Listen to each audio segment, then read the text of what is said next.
दूसरी तरफ बच्चों कुछ ऐसे तबके थे जो परिवर्तन चाहता था, कुछ समाज में कुछ लोग ऐसे थे जो परिवर्तन चाहते थे। अब परिवर्तन में भी, परिवर्तनवादियों में भी दो तरीके का परिवर्तन होता है।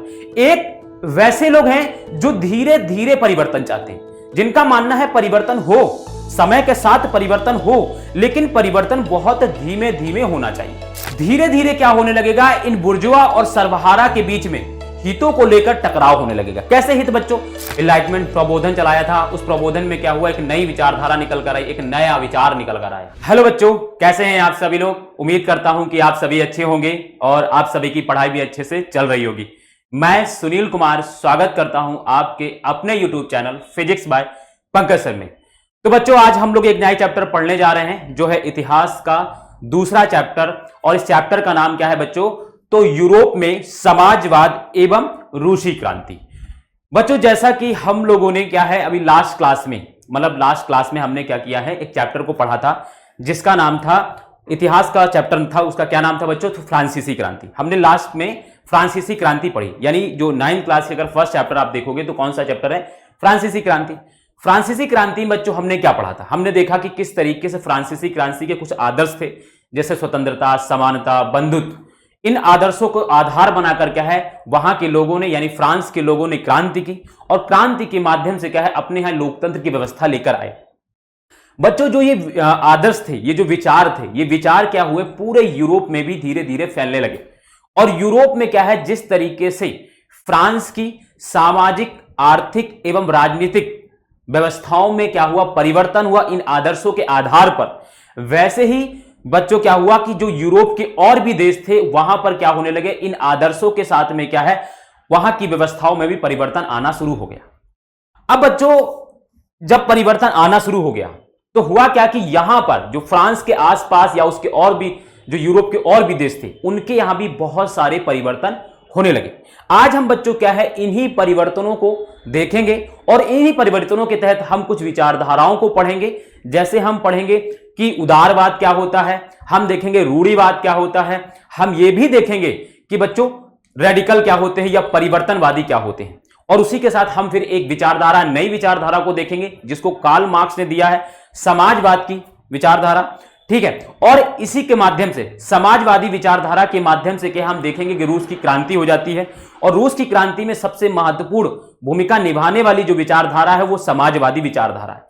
किस तरीके से समाजवादी विचारधारा ने रूस के समाज में और उसकी राजनीतिक व्यवस्थाओं में और उसकी आर्थिक व्यवस्थाओं में क्या है परिवर्तन ला दिया, हम ये भी देखेंगे। हम ये भी देखेंगे कि जो फरवरी क्रांति है वो कैसे हुई, अक्टूबर क्रांति 1917 की कैसे हुई, और हम मार्क्स के विचार को भी समझेंगे। तो बच्चों इस चैप्टर के अंदर हम ये सारी चीजें पढ़ने वाले हैं। तो मैंने ये पीछे जो चैप्टर है जो फ्रांस की क्रांति को कनेक्ट करने का पर्पस यही था क्योंकि वो अलग नहीं है बच्चों, वहां से जो चेंजेस हुए हैं ना, उस चेंजेस की वजह से क्या हुआ, यूरोप में ये सारे परिवर्तन आना शुरू हो गए। ठीक है बच्चों, तो हम आगे बढ़ते हैं। बच्चों सबसे पहले हमें यह देखना है कि जब हम इस चैप्टर को शुरुआत कर रहे हैं तो इस चैप्टर का पहला जो टॉपिक है वो है सामाजिक परिवर्तन का युग। तो बच्चों जैसा कि मैंने जब आपसे कहा अभी कि जब हम फ्रांस की क्रांति को पढ़ते हैं तो फ्रांस की क्रांति ने क्या किया, ना कि सिर्फ फ्रांस को प्रभावित किया बल्कि यूरोप महाद्वीप, एशिया महाद्वीप और दुनिया के अन्य महाद्वीपों को भी क्या है फ्रांस की क्रांति ने क्या है प्रभावित किया, अपनी विचारधारा से बहुत ज्यादा प्रभावित किया। ठीक, अब बच्चों हुआ क्या कि जब फ्रांस में ये परिवर्तन हो गए, सामाजिक, आर्थिक और राजनीतिक परिवर्तन हो गए, इसके बाद क्या हुआ, फ्रांस के बाहर या यूरोप या एशिया या अन्य देशों में बच्चों क्या हुआ वहां भी परिवर्तन की क्या है एक होड़ सी लग गई, एक दौड़ सी लग गई। अब बच्चों क्या है कि समाज में हलचल होने लगा। जब बच्चों समाज में हलचल होने लगा तो समाज में कुछ ग्रुप्स निकल कर आए। उन ग्रुप्स का मानना यह था कि समाज की संरचना कैसी हो, समाज में व्यक्ति को अधिकार कितने मिले, और समाज में राजा को या जो सरकार हो, सरकार के पास कितनी शक्ति होनी चाहिए और नागरिकों को कितने अधिकार मिलने चाहिए। इन सब चीजों को लेकर लोगों में क्या है वाद विवाद होने शुरू हो गए, जिनको वाद और प्रतिवाद भी कहा जाता है। ये सारी चीजें जो है बच्चों मेरे लाल लालियों शुरू हो गई। जब ये शुरू हुई तो क्या हुई, समाज में कई विचारधाराएं निकल कर आई जो समाज को किस तरीके से चलाना चाहिए या समाज का संचालन किस तरीके से हो, इसको लेकर अलग अलग विचारों के साथ वो लोग आए। उन्हीं विचारधाराओं में बच्चों कुछ विचारधाराएं हैं जिनके बारे में हमें पढ़ना है। जैसे मैंने बच्चे आपसे बताया कि उन्हीं में कुछ लोग निकले उदारवादी, उन्हीं में कुछ लोग निकले परिवर्तनवादी, कुछ रूढ़िवादी, कुछ समाजवादी। इनके आधार इन लोगों ने अपना अपना विचार दिया और कहा कि समाज का संचालन या देश की राजनीतिक, आर्थिक और सामाजिक व्यवस्थाओं का संचालन हमारी या उन जो ये विचारधारा हैं इनके आधार पर होना चाहिए। मतलब अलग अलग विचारधारा के लोग अलग अलग तरीके समाज के संचालन की बात कर रहे थे। क्लियर बच्चों? तो जैसे बच्चों जब हम बात करते हैं समाज की परिवर्तन की या समाज में जब परिवर्तन आता तो समाज में दो तरीके के लोग होते हैं। आप भी अपने आसपास भी आप जब देखोगे तो देखोगे कि समाज में दो तरीके के लोग रह रहे हैं।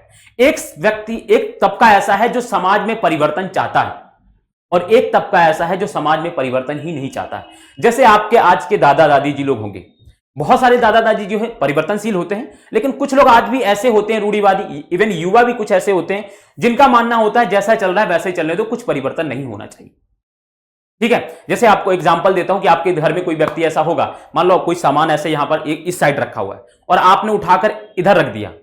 कुछ आपके घर में एक दो लोग ऐसे होंगे, अरे यार ठीक है ये इधर अच्छा लग रहा है, लेकिन एक व्यक्ति ऐसा होगा कहेगा नहीं वो वहीं सही था। वो मतलब वो परिवर्तन नहीं चाहता है।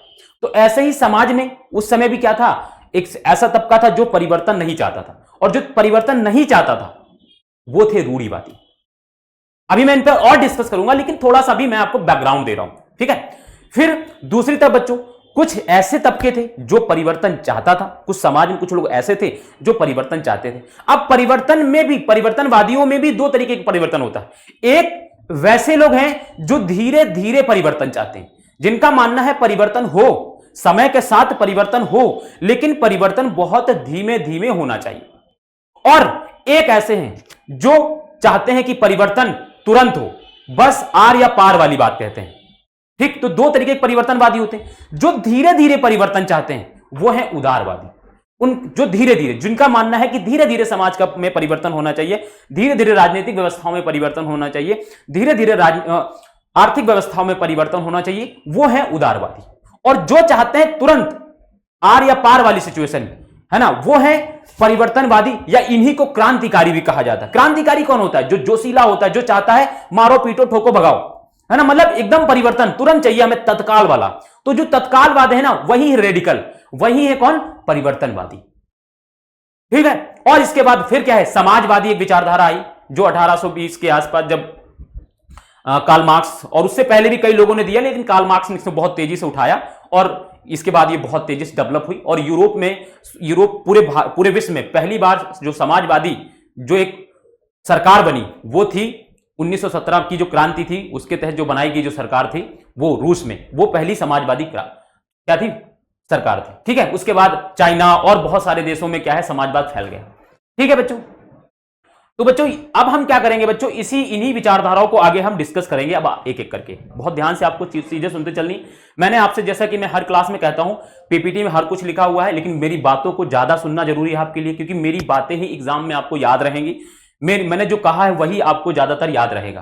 तो मेरी बातों को अगर आप सुनोगे ना तो आपको पिक्चर की फॉर्म में, स्टोरी की फॉर्म में सारी चैप्टर की सारी बातें क्लियर दिमाग में होंगी आपको।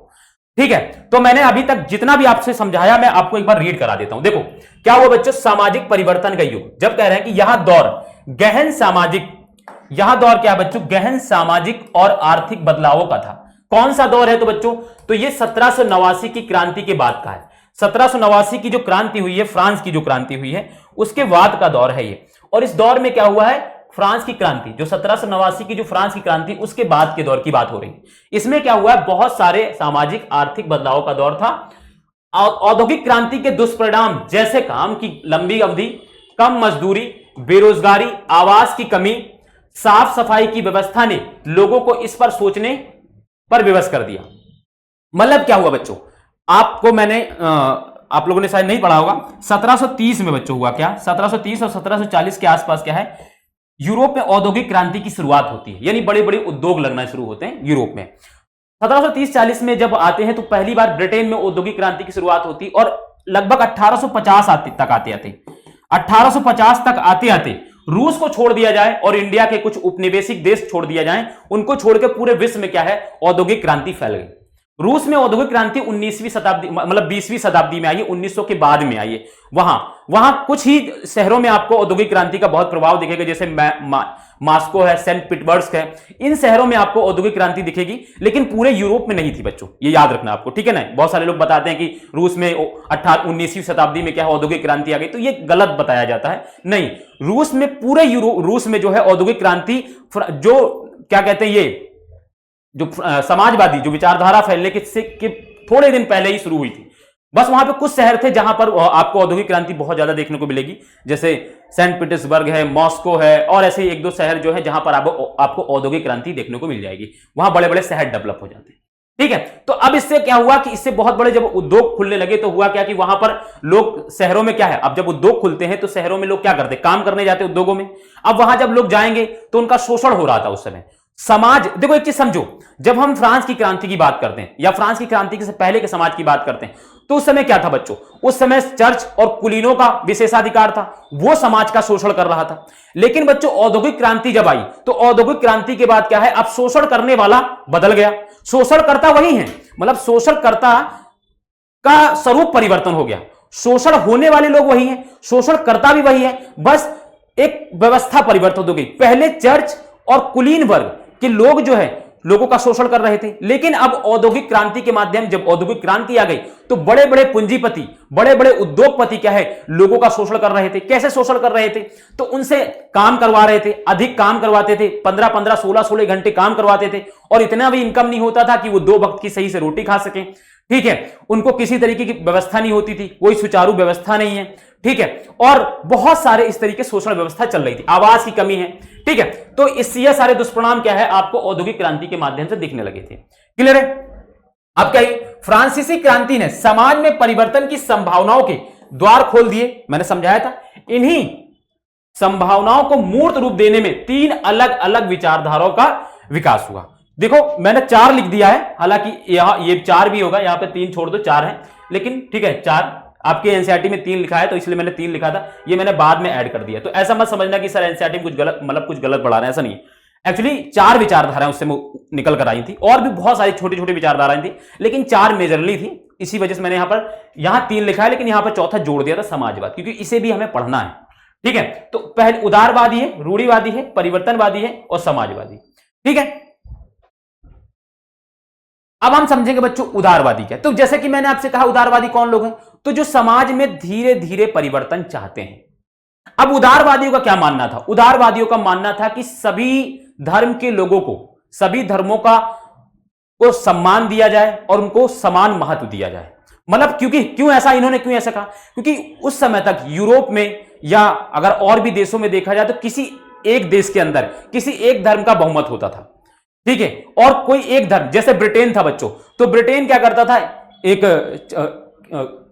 कैथोलिक ऑफ इंग्लैंड का जो धर्म था वो मानता था, ऑस्ट्रिया और स्पेन जो थे वो कैथोलिक धर्म को मानते थे। तो इस तरीके से जो देश थे उनके अंदर एक धर्म डोमिनेंस करता था, बाकी जो और भी शाखाएं थी, जो और भी धर्म की जो शाखाएं ब्रांचेस थी, उनको उतना अधिकार नहीं मिलते थे।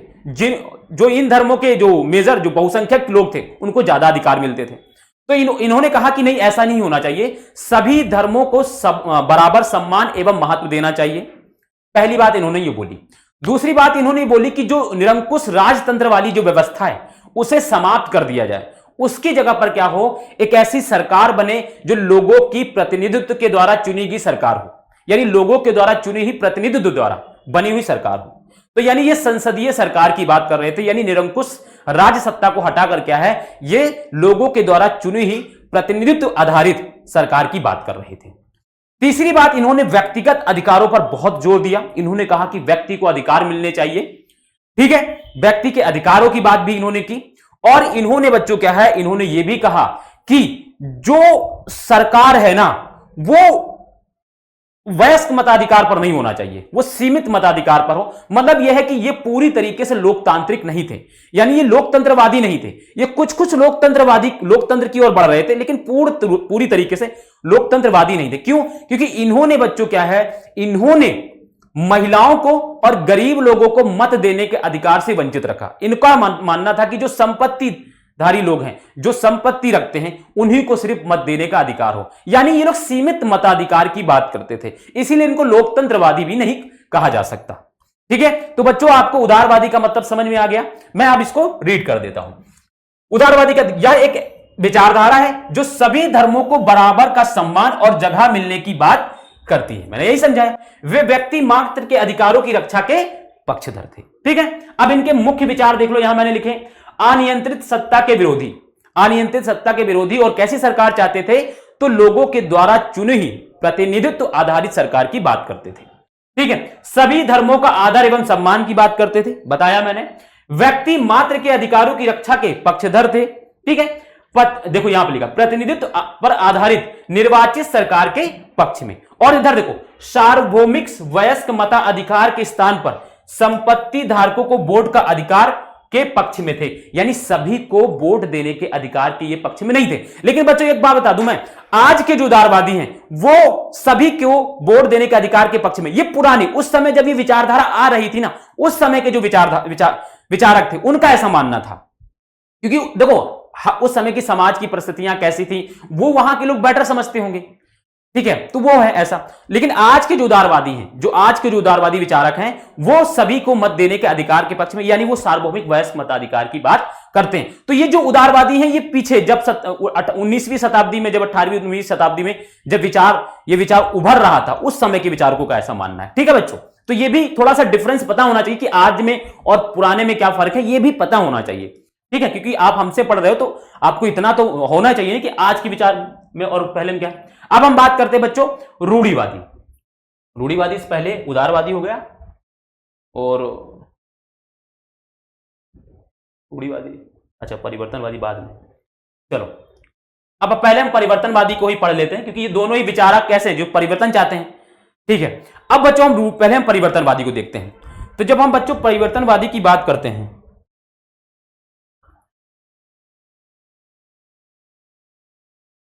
जब हम परिवर्तनवादी की बात करते हैं तो बच्चों अब ये कैसे लोग हैं, ये ऐसे लोग हैं जो समाज में एकदम सडन, एकदम आर पार वाले परिवर्तन की बात करते हैं। ये चाहते हैं कि एकदम परिवर्तन हो जाए। इनका मानना था कि राजतंत्र पूरी तरीके खत्म हो। अब राजतंत्र वो भी कहते थे सरकार चुनी हुई हो, लेकिन ये कहते थे ये सार्वभौमिक वयस्क मताधिकार की बात करते थे। मतलब इनका मानना, जो उदारवादी कह रहे थे कि सिर्फ संपत्ति धारक लोगों को, जो संपत्ति, जो गरीब, जो अमीर व्यक्ति है, उन्हीं को सिर्फ वोट देने का अधिकार हो। लेकिन इनका मानना था कि नहीं, इनका मानना था कि हर एक व्यक्ति को, हर एक नागरिक को, देश के हर एक नागरिक को क्या है, वोट देने का अधिकार हो। यानी जो 18 साल का है या 18 साल से अधिक है, वो चाहे किसी जाति का हो, किसी भी धर्म का हो, किसी भी भाषा का हो, है ना, किसी भी लिंग का हो, कोई फर्क नहीं पड़ता है। वो व्यक्ति भारत का नागरिक है या किसी भी देश का नागरिक है और वो 18 साल की उम्र पूरा कर चुका है, तो उसे वोट देने का अधिकार है। यानी ये सार्वभौमिक वयस्क मताधिकार की बात करते हैं। यानी एक तरीके से ये पूरी तरीके से लोकतांत्रिक थे। ठीक है, ये बात कर रहे थे और ये बहुमत आधारित सरकार के पक्षधर में थे। ठीक है, और ये किसी भी, अब देखो यहां पर ऐसी विचारधारा जो क्रांतिकारी रूप से सामाजिक और राजनीतिक परिवर्तन चाहती थी। मैंने बताया क्रांतिकारी मतलब क्या होता है। क्रांति का मतलब होता है जब समाज के, जब किसी भी व्यवस्था में सामाजिक, आर्थिक और राजनीतिक परिवर्तन में बहुत अमूलचूल परिवर्तन आ जाए, तो उसे क्रांति कहा जाता है। क्या कहा जाता है, क्रांति किसे कहते हैं बच्चों, जब किसी भी व्यवस्था में सामाजिक, आर्थिक और राजनीतिक क्षेत्रों में अमूलचूल परिवर्तन आ जाए, उसे क्या कहा जाता है, क्रांति कहा जाता है। यानी जो एक बहुत ज्यादा परिवर्तन ला दे, उस घटना को क्रांति कहा जाता है। जैसे बच्चों हम कहते हैं फ्रांस की क्रांति, अमेरिका क्रांति, रूस की क्रांति, इन्हें क्रांति कहा जाता है। इन्हों के लोगों ने अपने यहां के राजतंत्र को उखाड़ कर क्या है, अपने यहां लोकतांत्रिक व्यवस्था लेकर आए। ठीक है, तो इन्हों को क्रांति कहा जाता है। लेकिन बच्चों हमारे भारत में भी तो यही हुआ था ना। हमारे भारत में भी तो हम लोगों ने ब्रिटेन की सरकार को भगाया जो हम पर राज कर रही थी। लेकिन हम भारत की क्रांति कहीं नहीं पढ़ते। कहीं पढ़ी आपने कि भारत की क्रांति? आपने कभी पढ़ी भारत की क्रांति? नहीं, क्योंकि हमारा जो परिवर्तन है, जो हमारे देश में जो आजादी की लड़ाई है, कोई एक दिन में सडन परिवर्तन नहीं आया। हमने 100 सालों तक लगातार संघर्ष किया। 1857 से लेकर 1857 में प्रथम विद्रोह हुआ, उससे लेकर 1947 तक लगभग 90 सालों तक हमने क्या है, अंग्रेजों से स्वतंत्रता की लड़ाई चली। तो यानी हमको काफी समय लगा। इसीलिए हमारा जो आंदोलन है, जो हमारे अंग्रेजों के खिलाफ जो लड़ाई है, उसे हम लोग आंदोलन कहते हैं, भारतीय राष्ट्रीय आंदोलन कहते हैं, भारतीय स्वतंत्रता संग्राम कहते हैं। लेकिन हमने कभी अपने हम लोगों ने कभी क्रांति शब्द हमारे लोगों के लिए नहीं आया कि जब हम लोग लड़ाई करें तो क्रांति नहीं। लेकिन यहां क्या हुआ, फ्रांस की क्रांति सडन मात्र 2 महीने में सारा परिवर्तन हो गया। अमेरिका में 1786 से क्रांति शुरू, 1783 से 6 सालों तक क्रांति चली, 76 से लेकर 83 तक, 7 सालों तक, सॉरी 7 सालों में पूरा अमेरिका में पूरा एकदम तबाही हो गई, एकदम परिवर्तन आ गया। फ्रांस में बच्चों देख लो आप, एकदम सडन लगभग 2 सालों में वहां संविधान बनकर तैयार हो गया, अलग लोकतांत्रिक व्यवस्था आ गई। तो वहां कम समय में बहुत ज्यादा परिवर्तन हो गया। इसी वजह से क्रांति और आंदोलन में यही फर्क होता है, ये पता होना चाहिए आपको। ये 9th की अगर एनसीईआरटी आप पढ़ रहे हो और कहीं लिखा है क्रांति, तो क्रांति का मतलब क्या होता है ये आपको स्पष्ट क्लियर होना चाहिए, ठीक है। तो ये बात है। अब परिवर्तनवादियों के मुख्य विचार क्या थे, देखो बहुमत आधारित सरकार के पक्षधर थे। तो ये बहुमत आधारित मतलब वही जो उदारवादी कह रहे थे। तो इस मामले में ये उदारवादी से एकदम मिलते जुलते थे।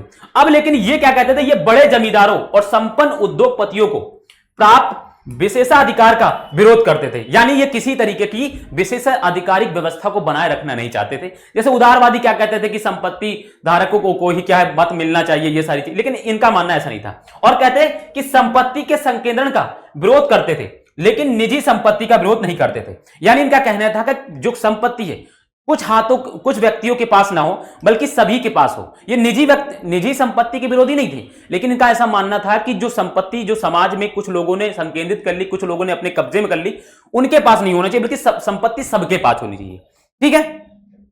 और महिला मताधिकार आंदोलन का समर्थन करते थे। ये देखो कहां उदारवादी तो गरीब व्यक्ति को नहीं दे रहे थे, यहां ये महिलाओं को भी क्या है मताधिकार की बात कर रहे थे।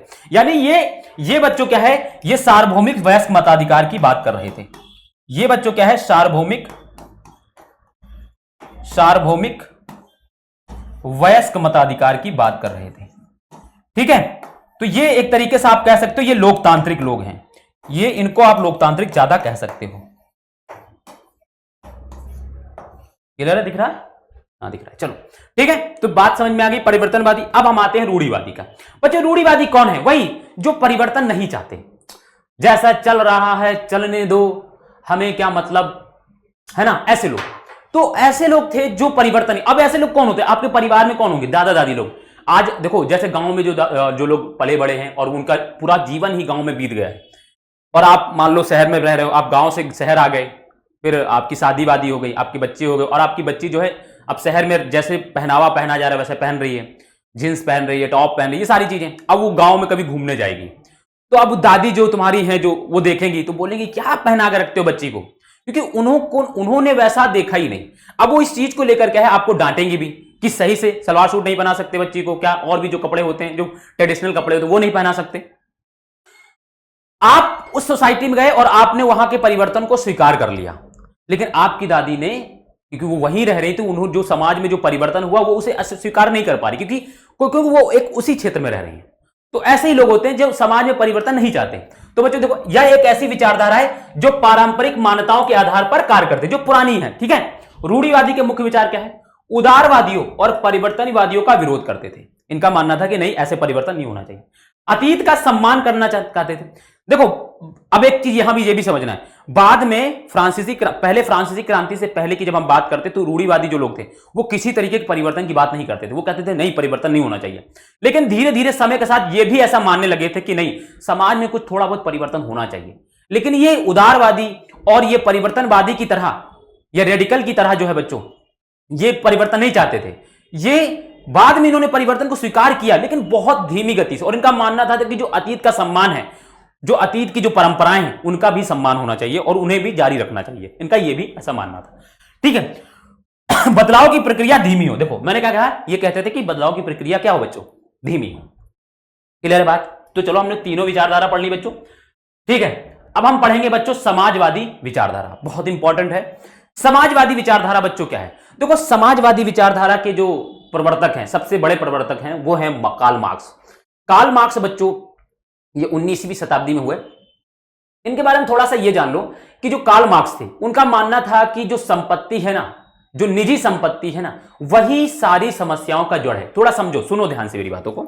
इनका मानना था, कार्ल मार्क्स का मानना था कि जो समाज में जो समस्याएं हैं, जो परिस्थितियां डेवलप हो रही हैं, उसका मूल कारण है निजी संपत्ति।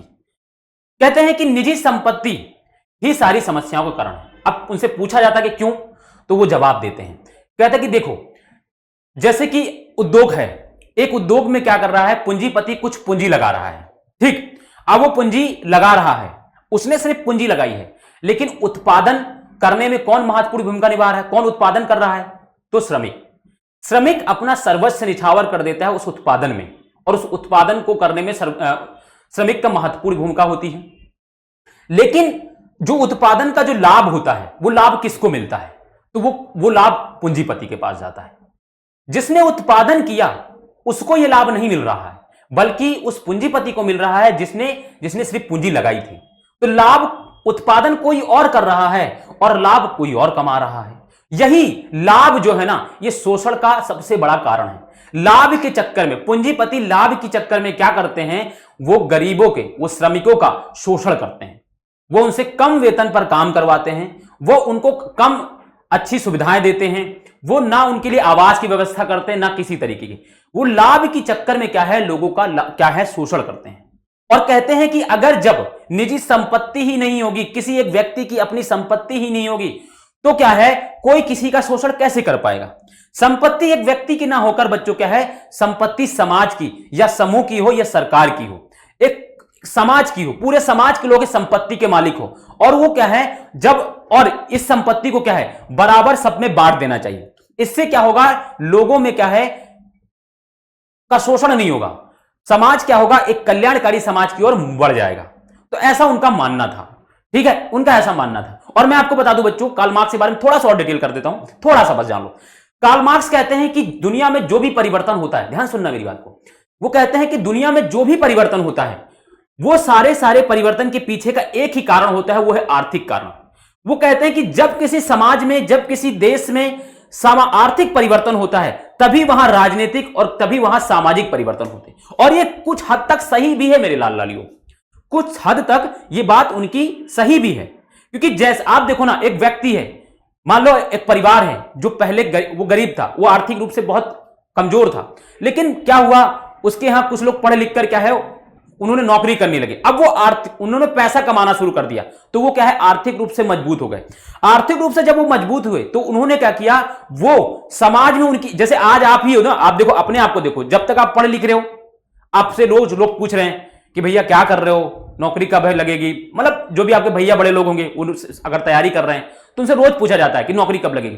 समाज के लोग आपको अभी कुछ और नजरिए से देख रहे हैं, अभी आपका सम्मान भी नहीं करेंगे, तैयारी कर रहे हैं, सालों हो जा रहे हैं, कुछ हो ही नहीं रहा है, तो आपको अभी ऐसे ताने देते हैं। लेकिन वही मान लो आपके भैया की भी नौकरी लग जाए, और फिर क्या हो, वही लोग जो आपको ताने दे रहे थे, वही क्या है, आपको सम्मान देने लगेंगे। तो क्या है, आपकी सामाजिक प्रतिष्ठा बढ़ गई कि नहीं बढ़ गई, सामाजिक प्रतिष्ठा बढ़ गई। और जब आपकी सामाजिक प्रतिष्ठा बढ़ती है, तो राजनीतिक रूप से आप वैसे भी सक्रिय हो जाते हो, आप अपनी चीजों को समझने लगते हो। तो उनका कुछ हद तक कहना सही था। तो वो कहते हैं कि समाज में या दुनिया में कोई भी परिवर्तन होता है, उसके पीछे का मूल कारण है आर्थिक कारण।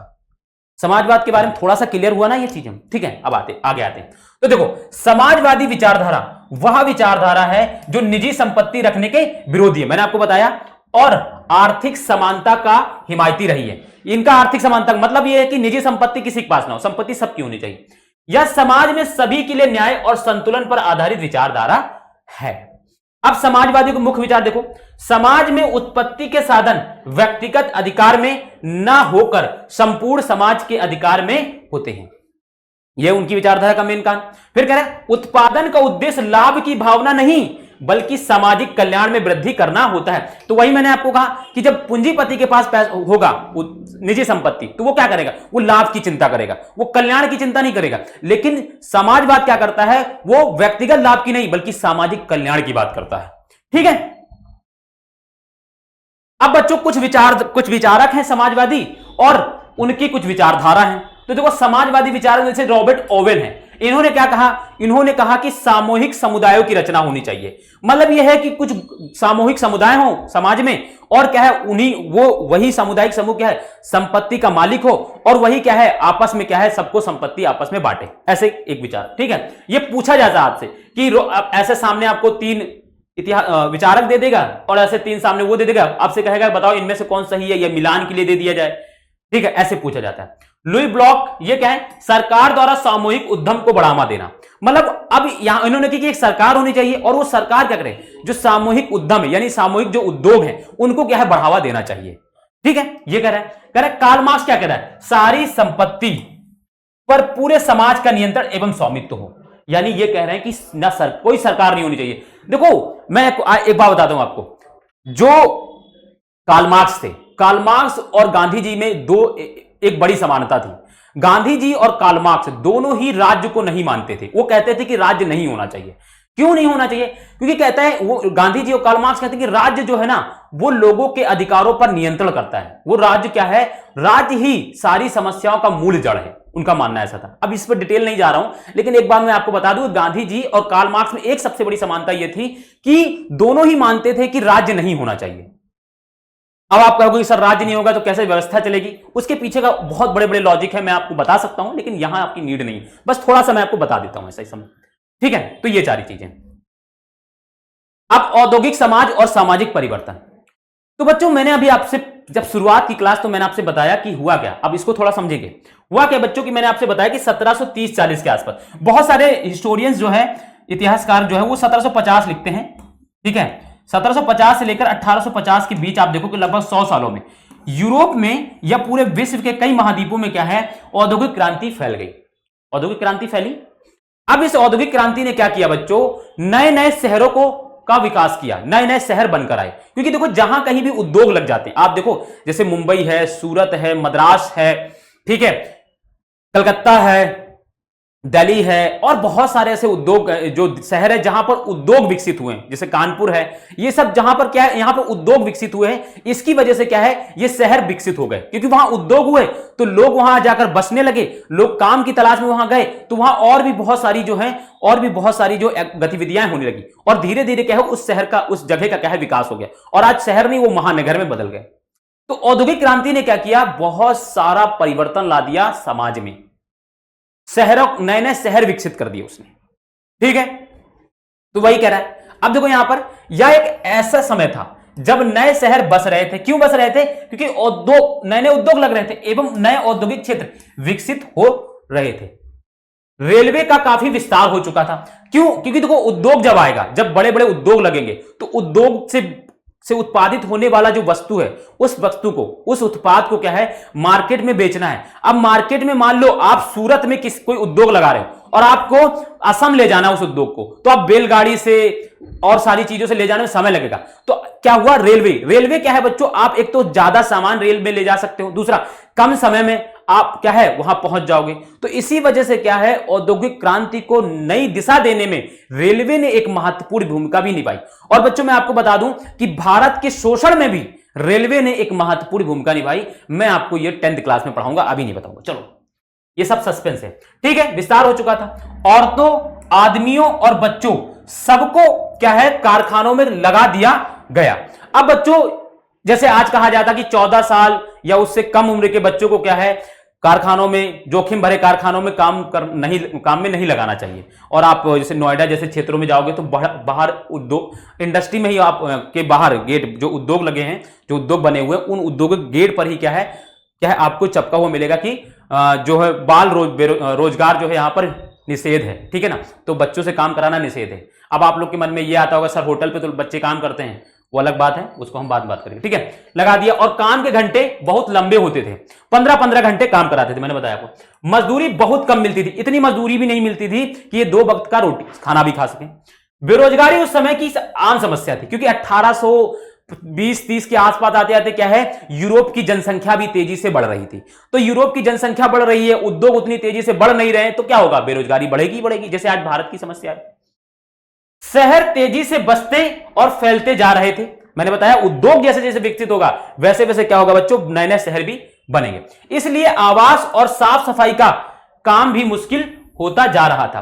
क्यों बच्चों, जैसे आप देखो आज भी बहुत सारी शहरों के आसपास क्या है, स्लम्स बन जाते हैं। कुछ स्लम्स कैसे बनते, तो उस गांव से रोजी रोटी या आज काम की तलाश में क्या है लोग शहर आते हैं। अब शहर में उनको इतना रोजगार का या इतनी अच्छी इनकम तो मिलती नहीं कि वो अपना खुद का घर बना सके। तो जो दिहाड़ी मजदूरी, जो रिक्शा चलाने वाले लोग, वो क्या करते हैं, वो बच्चों क्या है शहर में ही क्या स्लम में झुग्गी झोपड़ी बनाकर क्या है रहने लगते हैं। अब उसकी वजह से क्या होता है, शहर में साफ सफाई की दिक्कतें आने लगती हैं और वहां पर वो झुग्गी झोपड़ियां कहे कई बीमारियों के घर भी हो जाते हैं। ठीक है, तो ये चीजें उदारवादी और रेडिकल दोनों ही इन समस्याओं का हल खोजने की कोशिश कर रहे थे। अभी समझाया मैंने क्या है उदारवादी और रेडिकल। तो ये क्या कर रहे थे, ये इस समस्या को खोजने की समस्या का हल खोजने की क्या है कोशिश कर रहे थे। बहुत सारे रेडिकल और उदारवादियों के पास काफी संपत्ति थी, यानी जो रेडिकल्स थे, जो उदारवादी थे, यानी जो परिवर्तनवादी और जो उदारवादी थे, इनके पास बहुत बड़ा परिवर्तन था। रेडिकल का मतलब वही परिवर्तनवादी, हिंदी मतलब उसका, ठीक है। इनके पास बहुत संपत्ति थी, ठीक है, और उनके यहां बहुत सारे लोग नौकरी करते थे। अब देखो इनके यहां भी बहुत सारे लोग नौकरी कर रहे हैं और इनके यहां भी व्यवस्था ऐसी थी, लेकिन ये लोग जागरूक लोग थे और ये चाहते कि नहीं, समाज में सबको समानता हो, सबको स्वस्थ जीवन मिले, सबको अच्छा जीवन मिले और सबके पास संपत्ति हो। इसी वजह से ये समाज में परिवर्तन की बात कर रहे थे। अब यूरोप में समाजवाद का आना क्या है बच्चों, समझेंगे हम। तो देखो क्या हुआ, समाजवादी निजी संपत्ति के विरोधी थे, मैंने अभी समझाया आपको, यानी वे संपत्ति पर निजी स्वामित्व को सही नहीं मानते थे। अभी मैंने पढ़ाया है, जो अभी नए जुड़ेगा, जो नए बच्चे जुड़ रहे हैं उनको ये लगेगा कि सर पीपीटी पढ़ रहे हैं, तो ऐसा नहीं है, मैं पहले ये पढ़ा चुका हूं, देन उसके ये समाजवाद क्या होता है मैं पीछे भी पढ़ा कर आया हूं, इसी वजह से मैं यहां पढ़ दे रहा हूं। सिर्फ उनका कहना था कि बहुत सारे लोगों के पास संपत्ति तो है, ठीक है, जिससे दूसरों को रोजगार भी मिलता है। मैंने क्या कहा था आपसे कि उद्योगपति है, उद्योगपति के पास की निजी संपत्ति है, अब वो क्या कर रहा है, उद्योग खोल रहा है, उस उद्योग में बहुत सारे लोगों को काम तो मिल रहा है बच्चों, बहुत सारे लोगों श्रमिकों को काम मिल रहा है, लेकिन क्या होता है, अब देखो क्या हो रहा है, काम मिल रहा है लेकिन फिर क्या है, लेकिन समस्या यह है कि संपत्तिधारी व्यक्ति को सिर्फ अपने फायदे से ही मतलब रहता है। अब देखो क्या है, मैंने बताया आपको कि जो उद्योग है उस उद्योग में काम कौन कर रहा है, तो श्रमिक कर रहा है, मजदूर कर रहा है, यानी उत्पादन करने में सबसे महत्वपूर्ण भूमिका किसकी है, किसी भी उस वस्तु को बनाने में सबसे महत्वपूर्ण भूमिका किसकी है, तो श्रमिक की। लेकिन बच्चों उस उत्पाद से जो लाभ हो रहा है, जो लाभ मिल रहा है वो किसको मिल रहा है, वो पूंजीपति को मिल रहा है, वो श्रमिक को मिल रहा है। वो जो उत्पादन कर रहा है, जो श्रमिक जो उत्पादन कर रहा है उसको वो नहीं मिल रहा है, उसको लाभ नहीं मिल रहा, उसका शोषण हो रहा है, बल्कि उसको कम मजदूरी पर काम कराया जा रहा है। ठीक है, तो ये वह उनके बारे में नहीं सोचता जो उसकी संपत्ति को उत्पादनशील बनाते हैं, कौन, श्रमिक। इसलिए उनका कहना है अगर संपत्ति पर किसी एक व्यक्ति के बजाय पूरे समाज का नियंत्रण हो तो सामाजिक हितों पर ज्यादा अच्छी तरह ध्यान दिया जा सकता है। यही तो मैंने समझाया कि समाजवाद क्या कहते हैं, एक निजी व्यक्ति संपत्ति नहीं होनी चाहिए बल्कि सामूहिक संपत्ति होनी चाहिए, और वो क्या संपत्ति क्या करेगी, सभी के हितों को ध्यान में रखते हुए काम करेगी। ठीक है, कार्ल मार्क्स का देखो कार्ल मार्क्स का विश्वास था कि खुद को पूंजीवादी शोषण से मुक्त कराने के लिए मजदूरों को एक अत्यंत अलग किस्म का समाज बनाना पड़ेगा। उन्होंने भविष्य के समाज को साम्यवादी या कम्युनिस्ट समाज का नाम दिया था। अब इन कार्ल मार्क्स के बारे में एक और चीजें मैं आपको समझाता हूं, अभी पीछे समझाया था फिर और समझाता हूं। देखो बच्चों, इन्होंने क्या किया, इन्होंने समाज को दो वर्गों में बांट दिया था। कार्ल मार्क्स की विचारधारा थोड़ी समझा देता हूं, क्योंकि कार्ल मार्क्स देखो यहां पर हैं महोदय, हमारी बात को सुनकर इनकी आत्मा बहुत हर्ट हो सकती है, या ये हो सकता है कि खुश हो रहे हो कि हमारे बारे में लोग पढ़ रहे हो, तो भगवान इनकी आत्मा को शांति दे, और अगर ये हर्ट होते हैं हमारी बातों से तो हमें क्षमा करे, खेद है हमें इस पर। ठीक है, अब सुनो मेरी बात को। तो बच्चों, कार्ल मार्क्स ने क्या है, पूरे समाज को दो भाग में बांट दिया, पूरे विश्व को उन्होंने दो भाग में बांट दिया। उन्होंने कहा कि एक समय जब आएगा तब क्या होगा, एक तरफ पूंजीपति होंगे, दूसरी तरफ क्या होंगे, श्रमिक होंगे, मजदूर होंगे। पूंजीपति को उन्होंने क्या बोला, उन्होंने उसको बुर्जुआ वर्ग बोला। बुर्जुआ थोड़े टेक्निकल शब्द है लेकिन सुन लो, पूंजीपतियों को उन्होंने बुर्जुआ बोला, और जो मजदूर थे उनको सर्वहारा बोला, सर्वहारा। ठीक है, कहा कि समाज जो है दो भाग में बढ़ जाएगा, बुर्जुआ और सर्वहारा में, जिसमें बुर्जुआ कौन होंगे, जिनकी जनसंख्या कम होगी लेकिन इनके पास संपत्ति बहुत होगी, और सर्वहारा कौन है, जो गरीब होंगे, जो मजदूर होंगे लेकिन इनकी जनसंख्या ज्यादा होगी। और क्या है बच्चों, धीरे धीरे क्या होने लगेगा, इन बुर्जुआ और सर्वहारा के बीच में हितों को लेकर टकराव होने लगेगा। कैसे हित बच्चों, तो क्योंकि पूंजी जो बुर्जुआ है या जो पूंजीपति है वो चाहेगा कि हमें ज्यादा से ज्यादा लाभ हो, और जब ये ज्यादा लाभ की कामना करता है तो ये क्या करेगा, ये मजदूरों का शोषण करना शुरू कर देगा। और मजदूर भी क्या है, शुरुआत में उस शोषण को स्वीकार करेंगे क्योंकि वो संगठित नहीं होंगे, क्योंकि शुरुआत में हर कोई तो संगठित नहीं होता, तो वो क्या करेंगे, वो उस शोषण को धीरे धीरे स्वीकार करेंगे। लेकिन समय जैसे जैसे बीतता जाएगा, ये जो मजदूर, जो सर्वहारा वर्ग है, जो विकृत है, जो विखंडित है, वो धीरे धीरे क्या है, इस बुर्जुआ के शोषणवादी नीतियों के खिलाफ क्या है, संगठित होना शुरू कर देगा।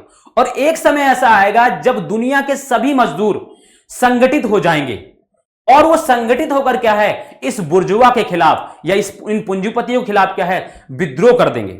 और जब ये विद्रोह करेंगे, इस शोषण के खिलाफ जब ये विद्रोह करेंगे, तो इनकी जीत निश्चित है। क्यों जीत निश्चित है? तो इसका रीजन ये है क्योंकि इनकी जनसंख्या ज्यादा है, इनकी जनसंख्या ज्यादा है। और क्या होगा, जब विद्रोह होगा, जब क्रांति करेंगे ये, तो उस विद्रोह में क्या है, पूंजीपतियों को भगा दिया जाएगा, उनके सिस्टम को खत्म कर दिया जाएगा और उनकी सारी संपत्ति छीन ली जाएगी।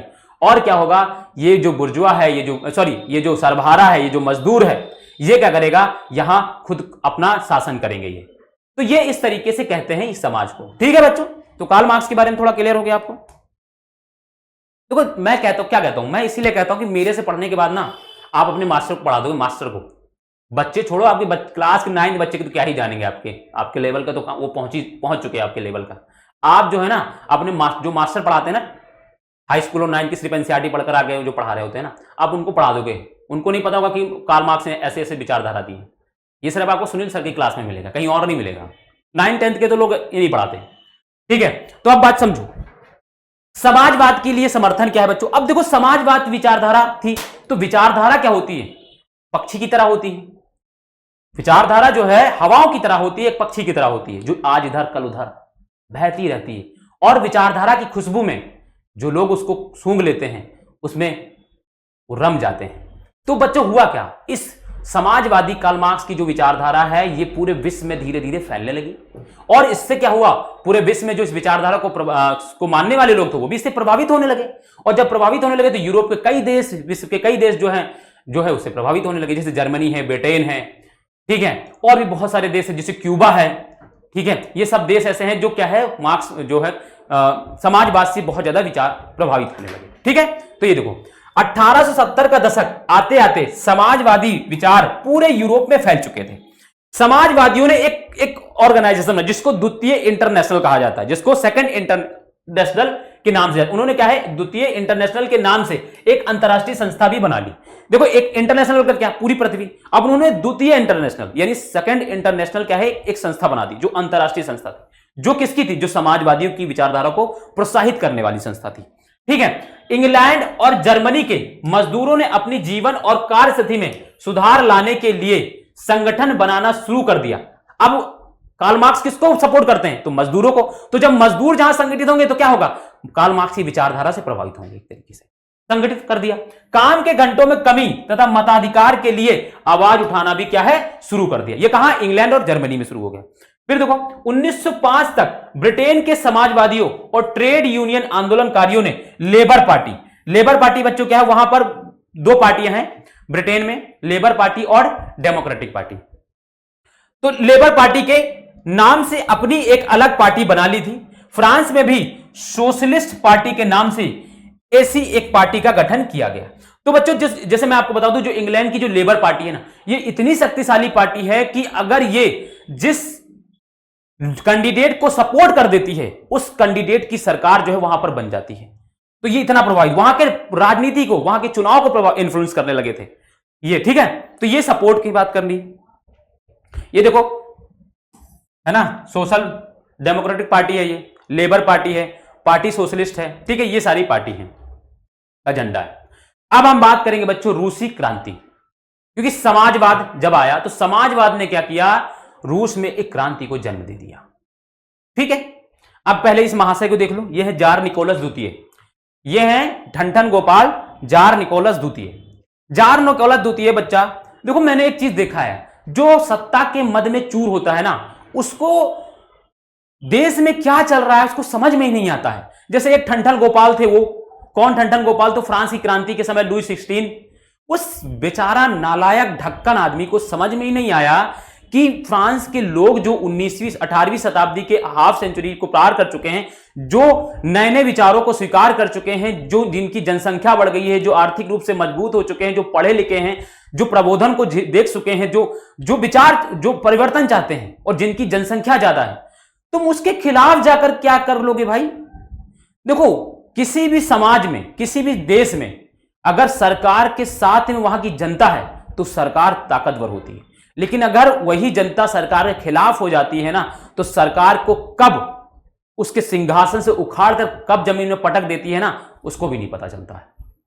तो इन ठंडन गोपाल लोगों को यह चीज समझ में ही नहीं आ रही थी कि भाई जनता परेशान है, जनता परिवर्तन चाहती है, जनता सुधार चाहती है, लेकिन ये मदिरा पान और अलग अलग तरीके के शौक में लिप्त। बाद में क्या होता है, इन महाशय को भागना पड़ जाता है, इन महाशय को अपना देश छोड़कर भागना पड़ता है। समझ रहे हो ना। और एक वो थे, वो चुपके से दूसरे से मिलने जा रहे थे, लुई 16, उनको पकड़ के लोगों ने गिलोटिन पे चढ़ा दिया। तो राजाएं महाराजाओं ने खूब बेवकूफियां की हैं। मतलब वो सत्ता में और उस चीजों इतने चूर हो जाते थे, उनको भोग विलास में इतना चूर हो जाते थे कि उनको समझ में नहीं आता था कि हमें क्या करना है। चलो आगे बढ़ते हैं। अब बच्चों हम रूसी क्रांति की बात करेंगे। फरवरी 1917 में राजशाही के पतन से लेकर, ये एक डिफिनेशन है, से लेकर अक्टूबर 1917 में रूस की सत्ता पर समाजवादियों के कब्जे तक की घटना को क्या कहते हैं, रूसी क्रांति कहते हैं। अभी मैं इसके बारे में आगे डिस्कस करेंगे, अभी सिर्फ थोड़ा सा जान लो, है ना। इसके बारे में मैं पूरा डिटेल से करूंगा, ठीक है। तो आपको ये लाइन जो लिखी हुई ना, ये पूरी डिटेल से और समझ में आ जाएगी। चलो अब हम बात करेंगे बच्चों, रूसी साम्राज्य की बात करेंगे। तो सबसे पहले हम ये समझेंगे रूसी साम्राज्य कितना बड़ा था, क्या था। तो मैं आपको बता दूं, उस समय दुनिया में सबसे बड़ा साम्राज्य था रूसी साम्राज्य, ठीक है, उस समय दुनिया में। क्योंकि तुर्की साम्राज्य विखंडित हो चुका था, ठीक है, ब्रिटेन के साम्राज्य जो है टूट रहे थे। अब देखो, बड़ा साम्राज्य मतलब रूसी साम्राज्य बहुत बड़ा साम्राज्य था। अब देखो मैं आपको दिखाता हूं, एक मिनट, आप देख लो। ये बच्चों दुनिया का ये मैप है, ये दुनिया का मैप है, इसमें कुछ कॉन्टिनेंट नहीं है। और इन दुनिया के मैप में देख लो, इतना पार्ट आप देख लो, इतना पार्ट जो है सिर्फ किसका भाग है, तो सिर्फ रूस का पार्ट है। ये रूसी साम्राज्य है। दुनिया में बड़े साम्राज्यों में से एक साम्राज्य ये था, बड़ा साम्राज्य था।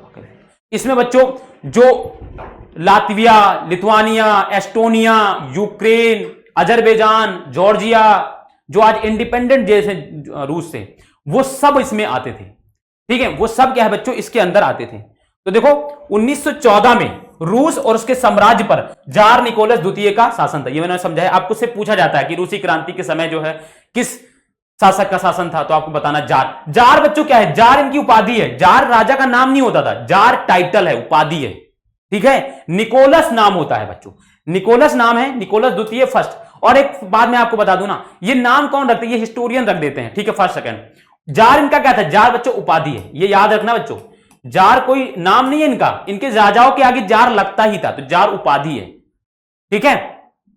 जैसे हमारे यहां क्या लगता था, महाराजा धीराज पधार रहे हैं, महाराजा धीराज चंद्रगुप्त पधार रहे हैं, तो महाराजा धीराज क्या है, उपाधि है ना। विक्रमादित्य चंद्रगुप्त पधार रहे हैं, तो ये क्या, विक्रमादित्य क्या है, उपाधि है। तो ऐसे ही जार, रूस में जार एक उपाधि हुआ करती थी, ठीक है ना। ये बात समझना है आपको। फिर का शासन था, मॉस्को के आसपास पड़ने वाले भू क्षेत्र के अलावा आज का देख लो, Finland, Latvia, Lithuania, Estonia, Poland, Ukraine, Belarus के कुछ हिस्से रूसी साम्राज्य के हिस्से थे। सोचो कितना बड़ा साम्राज्य था इसका, इस ठनठन गोपाल का, है ना।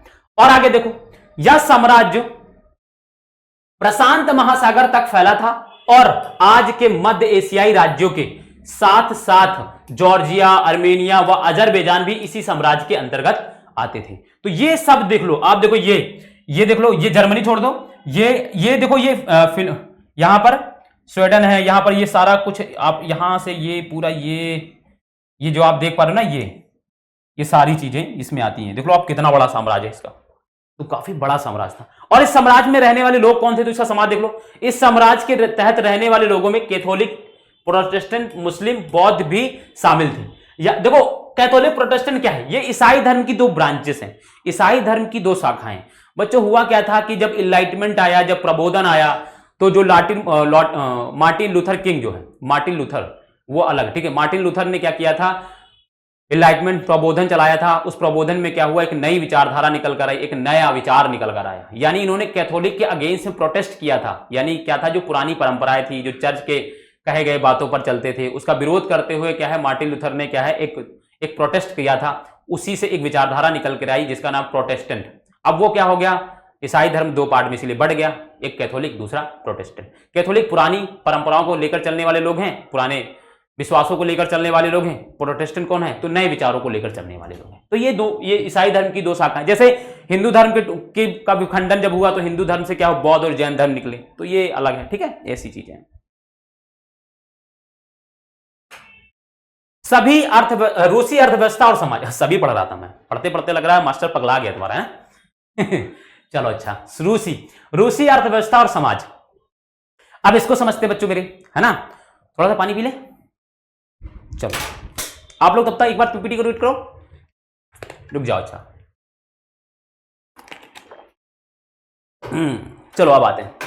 अब बच्चों हम रूसी अर्थव्यवस्था और समाज को समझते हैं, क्योंकि देखो किसी भी देश में जब भी कभी क्रांति होती है, कोई भी क्रांति होती है, तो उस क्रांति के पीछे के जो सबसे बड़े कारक होते हैं वहां का समाज होता है। समाज के लोग जब अपनी राजनीतिक व्यवस्थाओं से, जब अपनी सरकार से रुष्ट हो जाते हैं, तो वो क्या करते हैं, वो विरोध करेंगे, प्रदर्शन करेंगे, वो क्रांतियां कर देते हैं। तो बच्चों हुआ क्या, जब हम रूसी क्रांति की बात करते हैं, तो रूसी क्रांति ऐसे थोड़ी ना कि एक दिन लोगों ने झंडा उठाया और लोग एक दिन परेशान हो गए एक ही दिन में और उन्होंने झंडा उठाया और क्या है, रूस के राजा के खिलाफ क्या क्रांति कर दी। नहीं, उसके पीछे वहां का समाज, वहां की राजनीतिक व्यवस्था और वहां का क्या है, आर्थिक व्यवस्थाएं जिम्मेदार होंगी। इन सबने कई सालों से क्या है, लोगों के मन में क्या है, एक असंतोष की भावना जगाने का काम किया होगा, और धीरे धीरे क्या है, वो असंतोष की जो ज्वाला थी जो उनके मन में थी, वो एक समय क्या है फट गई होगी, और उसी से क्या है रूसी क्रांति हो गई। तो समाज की जो व्यवस्थाएं हैं, जो आर्थिक जो व्यवस्थाएं हैं, जो राजनीतिक व्यवस्थाएं, उससे त्रस्त होकर, उससे परेशान होकर लोग क्या है, किसी भी देश के लोग क्या है, विद्रोह कर देते हैं। तो यही हमें समझना है कि रूसी समाज कैसा था, रूस की अर्थव्यवस्था कैसी थी। तो बच्चों आप देखो कि 20वीं सदी की शुरुआत में रूस की लगभग 85% जनता खेती पर निर्भर थी। बच्चों मैं आपको यहां पर एक बात बताना चाहूंगा कि दुनिया में मैं आपको बता दूं, सबसे ज्यादा लोग जो खेती करने वाले लोग थे वो थे रूस में। 85% लोग यहां सिर्फ खेत से जुड़े हुए थे। सबसे बड़ी आबादी इनकी कौन थी, तो खेत पर निर्भर रहने वाली, किसान बहुत बड़ी मात्रा में। इवन फ्रांस, जर्मनी आसपास को जो देखते वहां पर 67%, 70% लोग खेती करते थे, लेकिन यहां 85% लोग कौन है, जो खेती कर रहे हैं। तो बड़ा तबका कौन है इसका, किसान है। और किसी भी देश में सबसे ज्यादा शोषण किसका होता है बच्चों, किसान का होता है। आज भी किसान का शोषण हो रहा है, चाहे दुनिया में उठा के देख लो, भारत हो चाहे कोई और भी देश हो, तो शोषण होता है उसका। और सोचो जिसकी आबादी इतनी ज्यादा हो, उस समय भी इसका शोषण हो रहा था। अभी समझाएंगे आगे। जब सोचो 85% लोगों का शोषण होगा, तो अगर सोचो ये असंतुष्ट हो जाएंगे अपनी सरकारी व्यवस्था से, अपनी व्यवस्थाओं से, अगर ये विद्रोह कर देंगे, तो क्या राजा का बचना मुश्किल है, आप बताओ। 15% लोग, 15% लोग जो है इस 85% को रोक पाएंगे, नामुमकिन है, असंभव, रोक ही नहीं पाएंगे। तो राजा को यह बात समझनी चाहिए ना, गधे को, उसको समझनी चाहिए कि भैया 85% खुश रखना ज्यादा जरूरी, इस 15% को नहीं। अगर हम इसको खुश करने के चक्कर में इसका शोषण कर लिए, तब ये एक दिन हमारी लंका लगा देगा, जैसे उस कहां फ्रांस में लगा था, लुई 16 को गुलोटिन में चढ़ा दिया था। इनके तो मंत्री जानकार था, इसका मंत्री कहा राजा से, भैया भाग लो, बस तुम फोड़ लो यहां से, तुमको किसी भी समय अगर जनता ने पकड़ जो लिया ना, तो फ्रांस के राजा को तो उन्होंने गुलोटिन में चढ़ाया था, तुमको तो फांसी लगा देंगे, तो तुम यहां निकल लो। तो ये भाग गए समय रहते हो, अगर ये पकड़े जाते ना तो इनका जो लाल होता ना, ये भी जानते, ठीक है ना।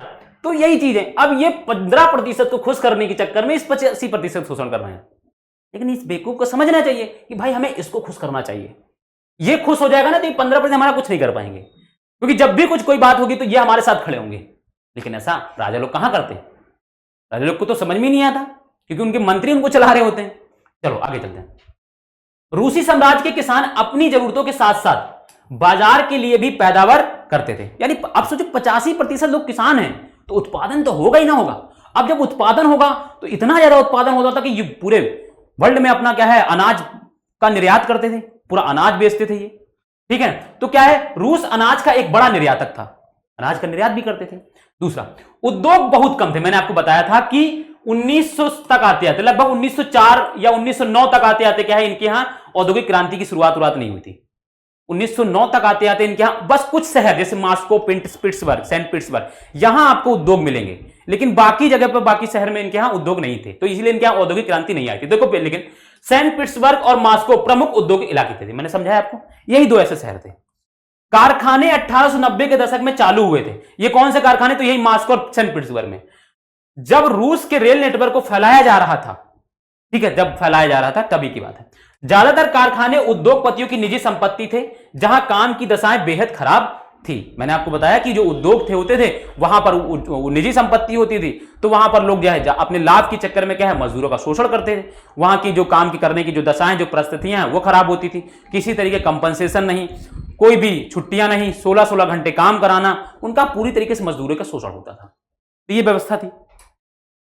फिर देखो, मजदूरों को न्यूनतम वेतन मिलता रहे और काम की पाली के घंटे निश्चित हो, इस बात को का ध्यान रखने के लिए सरकारी विभाग बड़े कारखानों पर नजर रखते थे। यानी सरकारी विभाग कौन? तो राजा के मंत्री हुआ करता था, जैसे इंस्पेक्टर होता था। वो क्या करता था, वो बड़े बड़े उद्योगों के जो उद्योगपति होते थे उनके उद्योग में नजर रखता था कि काम के घंटे और न्यूनतम वेतन ये सब होता रहे। लेकिन इंस्पेक्टर भी क्या है बच्चों, घूसखोरी करता है। वो भी घूसखोर था, वो भी क्या उद्योगपति से मिल जाता था, मिलने के क्या है उनका शोषण करता था। तो पहले सिर्फ उद्योगपति शोषण कर रहा था, बाद में इंस्पेक्टर भी शोषण करने लगेगा। आज भी यही हाल है ना सारा कुछ।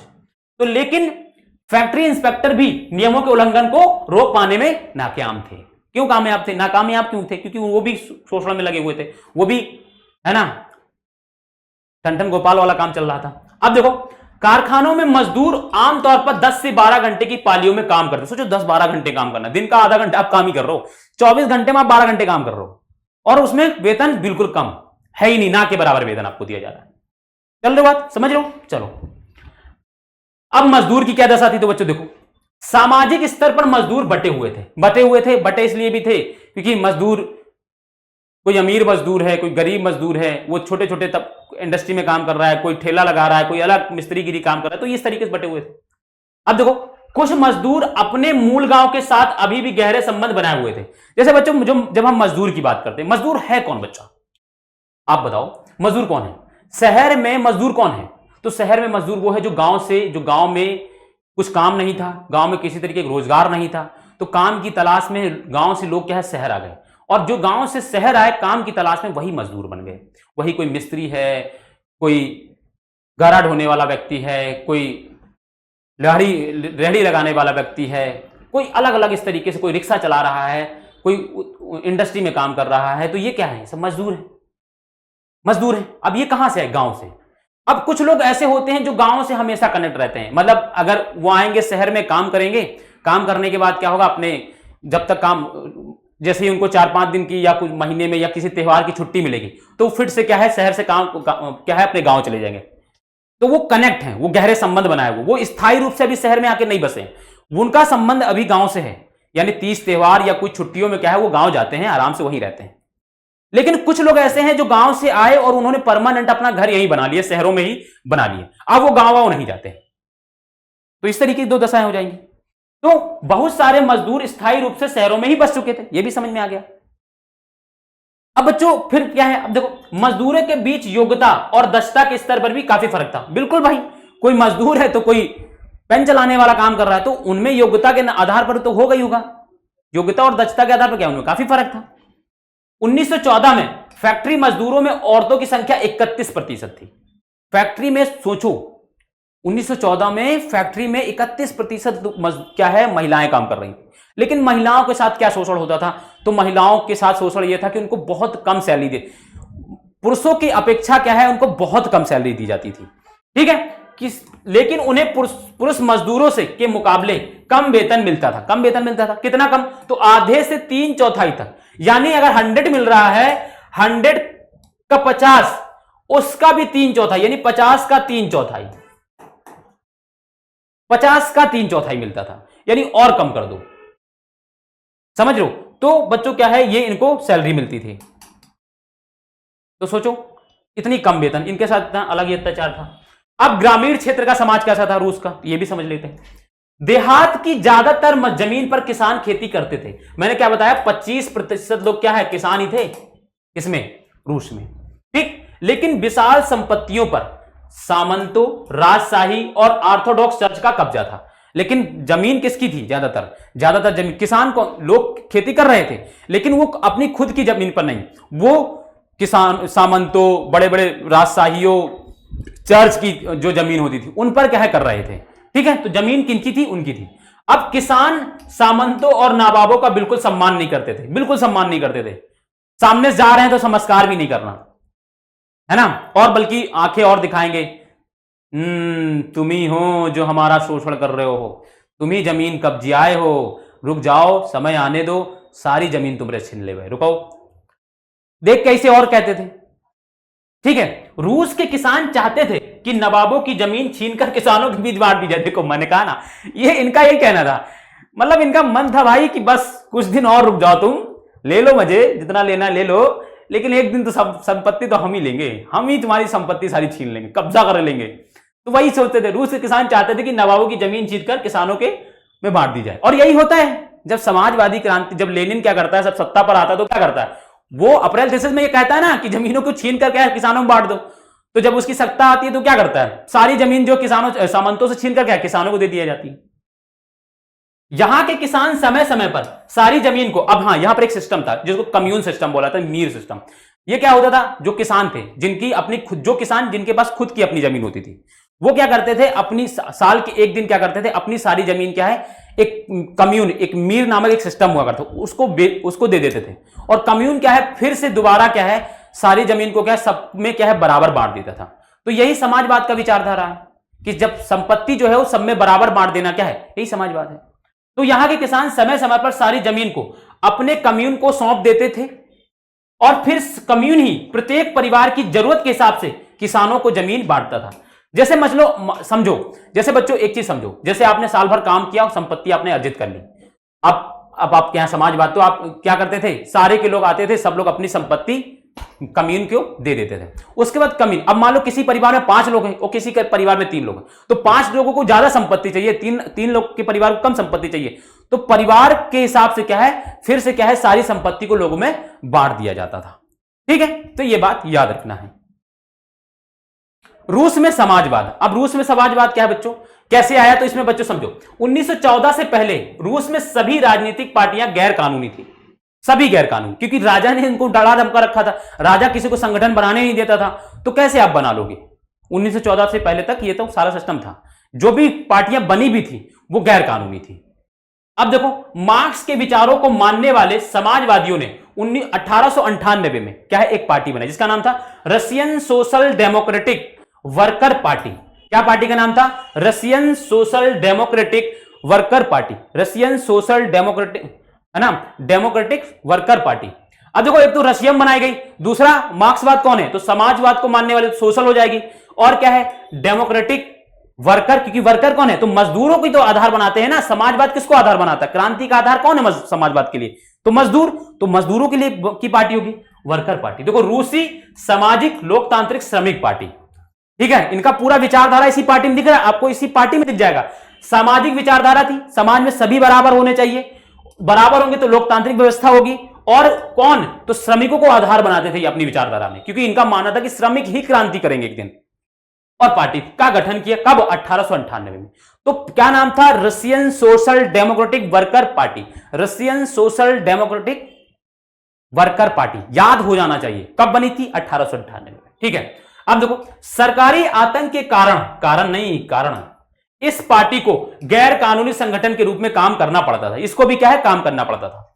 ठीक है, इस पार्टी का एक अखबार निकलता था, ठीक है, उसने मजदूरों को संगठित किया था, और हड़ताल, इनका जो अखबार निकलता था उसका नाम था इकरा। इकरा का मतलब होता है बिजली। अब मैं डिटेल बताना नहीं चाहता, लेकिन बता दिया, ये आपके एनसीईआरटी में नहीं मिलेगा, कहीं नहीं मिलेगा, ये सिर्फ सुनील सर की क्लास में मिलेगा। याद दिलाता रहे तो समय समय पर तुम लोगों को कि यहां से अच्छा क्लास कहीं नहीं मिलेगा, तो बस क्लास में रुके रहो। तो इनकी जो अखबार था, उस अखबार का नाम था इकरा। इकरा का मतलब होता है चमक, बिजली। उसने मजदूरों को संगठित किया था और हड़ताल आदि कार्यक्रम आयोजित किए थे। अब लिखना हो लिख लेना इकरा को, नहीं लिखना तो छोड़ दो। ठीक है, तो यह अखबार भी इनका चलता था। अब बच्चा आ गया था, कुछ रूसी समाजवादियों को लगता था कि रूसी किसान जिस तरह समय समय पर जमीन बांटते हैं, उससे पता चलता है कि वह स्वाभाविक रूप से समाजवादी भावना वाले लोग हैं।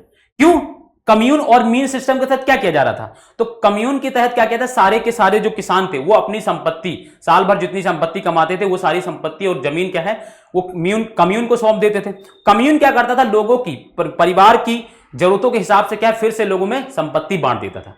अब इस समस्या, इसको देखकर क्या है, जो समाजवादी जो लोग थे उनका मानना ऐसा था कि जो रूस में जो क्रांति का जो आधार बनेंगे, जो क्रांति करेंगे, वो किसान करेंगे, क्योंकि किसानों के अंदर क्या है, समाजवादी विचारधारा है। ठीक है, तो ऐसा मानते थे। लेकिन अब यहीं से होता क्या है, अब सुनो बच्चों, यहीं से होता क्या है कि जो समाजवादी विचारधारा को मानने वाले जो लोग थे वो दो धड़ों में बढ़ जाते हैं, दो उनका विभाजन हो जाता है यहीं से। एक विचारधारा को मानने वाले लोग थे जो थे बोल्शेविक, जिनका बड़ा दल बोला जाता है। बोल्शेविक का मतलब है बड़ा दल, वो थे। और उसके लीडर कौन थे, लेनिन, व्लादिमीर लेनिन इसके लीडर बने। दूसरे थे मेंशेविक का मतलब होता है छोटा दल, मेंशेविक लिख दे रहा हूं मैं। इसी आधार पर देखो क्या हुआ, अब सुनो, फिर से मैं इसको पढ़ रहा हूं, फिर बताऊंगा। कुछ रूसी समाजवादियों को लगता था कि रूसी किसान जिस तरह समय समय पर अपनी जमीन बांटते हैं, उससे पता चलता है कि वह स्वाभाविक रूप से समाजवादी लोग हैं। इसी आधार पर उनका मानना था कि रूस में मजदूर नहीं, ध्यान सुनो, बल्कि किसान ही क्रांति की मुख्य शक्ति बनेंगे। मार्क्स किसको मानता था, मार्क्स कहता था कि मजदूर क्या करेंगे, क्रांति का आधार बनेंगे और मजदूर ही क्रांति करेंगे। लेकिन अब यहां क्या होने लगा, जब कम्यून सिस्टम, जब मीर सिस्टम जब लागू था यहां पर, तो लोगों को रूसी के जो समाजवादी थे उनका ऐसा मानने लगे थे, कुछ समाजवादी ऐसा मानने लगे थे कि जो रूस में जो समाजवादी जो क्रांति का आधार कौन बनेंगे, किसान, मजदूर नहीं बल्कि यहां के किसान बनेंगे। तो इसको लेकर क्या है, समाजवादियों के बीच में क्या है, मतभेद हो गए इस विचार को लेकर। अब होता क्या है कि जो समाजवादी विचारधारा है, अब ध्यान सुनो यहां पर मेरे छोटे छोटे लाल लालियों, जो समाजवादी जो विचारधारा की जो लोग थे, समाजवादी लोग जो हैं वो दो भाग में डिवाइड हो गए। क्या हो गया बच्चों, दो भाग में डिवाइड हो गए, दो भाग में क्या है, बढ़ गए विचारधारा के आधार पर। एक लोग वो थे जो मानते थे कि मजदूरों के साथ साथ क्या है, किसानों को भी समाजवादी क्रांति में शामिल कर लेना चाहिए। और एक ऐसे लोग थे जो मानते थे कि नहीं, किसान समान हित के लोग नहीं है, किसानों की अपनी अलग अलग समस्याएं, हर किसान की अपनी अलग समस्याएं हैं, और इसकी वजह से जो है समाजवादी क्रांति का उनको आधार नहीं बना चाहिए, क्रांति का आधार सिर्फ मजदूर ही बनेंगे। इस आधार पर क्या है, समाजवाद में एक मतभेद, एक विवाद पैदा हो गया और समाजवादी जो लोग हैं वो दो भाग में बंट गए। जो एक पार्ट के लोग जो थे उसको बोलते थे बोल्शेविक। क्या कहते थे मेरे छोटे छोटे प्यारे प्यारे, बोल्शेविक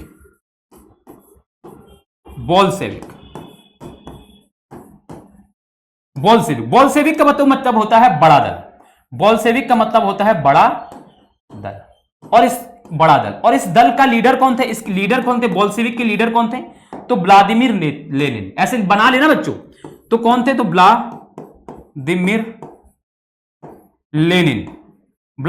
लेनिन क्या थे, इसके लीडर थे।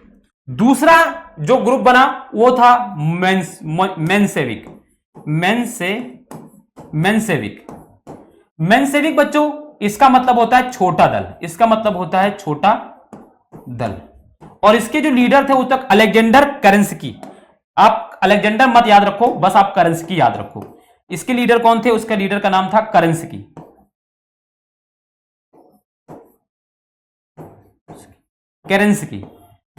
थी, ठीक है, केरेंस्की। क्लियर बात, तो ये इस तरीके से ये दो भाग में बढ़ गए। क्लियर हो गई बात। अब आगे देखो, 19वीं सदी के आखिर में रूस के ग्रामीण इलाकों में समाजवादी काफी सक्रिय थे। अब समाजवादी, कौन से समाजवादी सक्रिय थे, तो मेंशेविक जो थे ना वो ज्यादा सक्रिय हो गए। क्यों सक्रिय हो गए, उनका मानना ऐसा लगा था कि किसान क्या है, क्रांति का आधार बनेगा, क्योंकि किसान की जनसंख्या ज्यादा है और वो समाजवाद की विचारधारा को समझ रहे हैं। ठीक है, ये है, सक्रिय थे। सन 1900 में उन्होंने सोशलिस्ट रेवोल्यूशनरी पार्टी बनाई, यानी समाजवादी क्रांतिकारी पार्टी का गठन कर लिया। ठीक है, तो उन्होंने क्या किया, इसका गठन किया। अब इस पार्टी में ने किसानों के अधिकारों के लिए संघर्ष किया और मांग की कि सामंतों के कब्जे वाली जमीन फौरन किसानों को सौंप दी जाए, क्योंकि किसान तो पहले से ही चाह रहा था मेरे बच्चों कि जो सामंतों, नवाबों और बड़े बड़े जमींदारों की जो संपत्ति है उसे क्या है, उसे किसानों में बांट दी जाए। और जो समाजवादी जो पार्टी है उसने भी क्या किया, ये मांग सरकार से करनी शुरू कर दी कि जो संपत्तियां हैं, जो बड़ी बड़े जमींदार हैं, उनकी संपत्ति छीन कर क्या है किसानों को दे दिया जाए। क्यों ऐसा कर रहे थे मेंशेविक वाले? क्योंकि उनका ऐसा मानना था कि अगर हम इनके हितों की बात करेंगे तो कल के दिन ये हमारी क्रांति का आधार बनेंगे, क्योंकि इनकी जनसंख्या ज्यादा है। मजदूर यानी अभी उद्योग इतने परिपक्व नहीं हुए हैं, तो उद्योग परिपक्व नहीं है, तो मजदूर वर्ग बड़ा नहीं है, और जो मजदूर है भी वो संगठित नहीं है, और जब तक संगठित नहीं होंगे मजदूर तब तक क्रांति कर नहीं पाएंगे। और अभी हमें क्रांति करना जरूरी है, क्योंकि समाज में जिस तरीके के परिवर्तन हो रहे हैं उस परिवर्तन को स्वीकार करने के लिए क्रांति जरूरी है। अब क्रांति करानी है तो हमारा पास जनाधार होना चाहिए। किस मजदूर संगठित नहीं है, किसान एक बड़ा जनाधार रखता है, तो अगर हम मजदूर, जो संगठित मजदूर हैं और जो किसान हैं, उनको साथ लेकर अगर हम आ पाए तो क्या है, एक बड़ा जनाधार होगा। उस बड़े जनाधार के आधार पर क्या बच्चे हम कर पाएंगे, एक क्रांति कर पाएंगे। इस सपोर्ट के लिए क्या है, वो किसानों का सपोर्ट कर रहे थे। समझ में आ गई बात?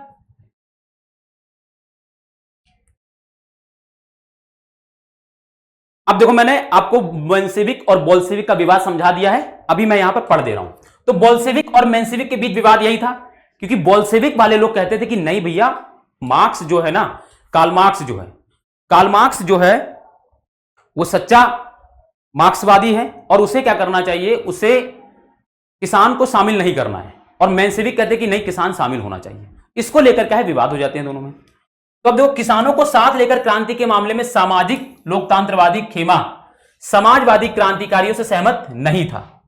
ठीक है, अब देख लो, लेनिन का मानना था कि किसानों में एकजुटता नहीं है, वे बटे हुए हैं। कुछ किसान गरीब थे तो कुछ पूंजीपति थे जो नौकरों से खेती करवाते थे।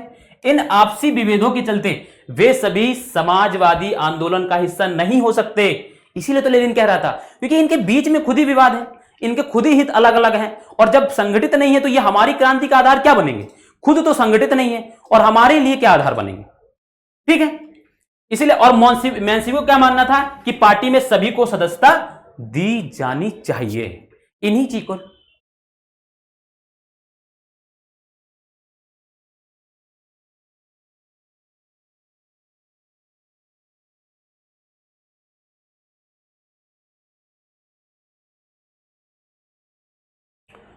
ठीक है बच्चों, समझ में आ गई बात?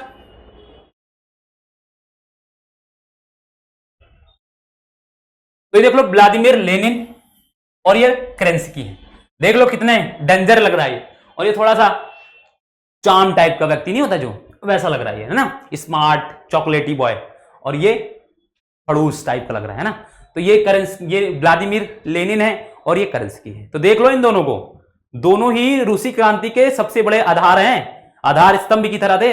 एक ने फरवरी क्रांति के बाद शासन व्यवस्था संभाली, और एक ने अक्टूबर क्रांति के बाद रूस की सत्ता संभाली। तो अभी हम इनके बारे में डिस्कस करेंगे ना आगे। क्लियर है बातें? अब 1905 की क्रांति होनी थी, लेकिन उससे पहले की 1905 की क्रांति से पहले की परिस्थितियां हमें समझना है। रूसी क्रांति में देखनी है, लेकिन उस रूसी क्रांति में क्या 1905 में क्रांति हुई थी, उससे पहले की एक परिस्थिति हमें समझनी है। तो बच्चों क्या था, रूसी मजदूरों के लिए 1904 का साल बहुत बुरा रहा। क्यों बुरा रहा? एक तो यहां पर बेरोजगारी, जनसंख्या बहुत तेजी से बढ़ी, बेरोजगारी बहुत ज्यादा थी।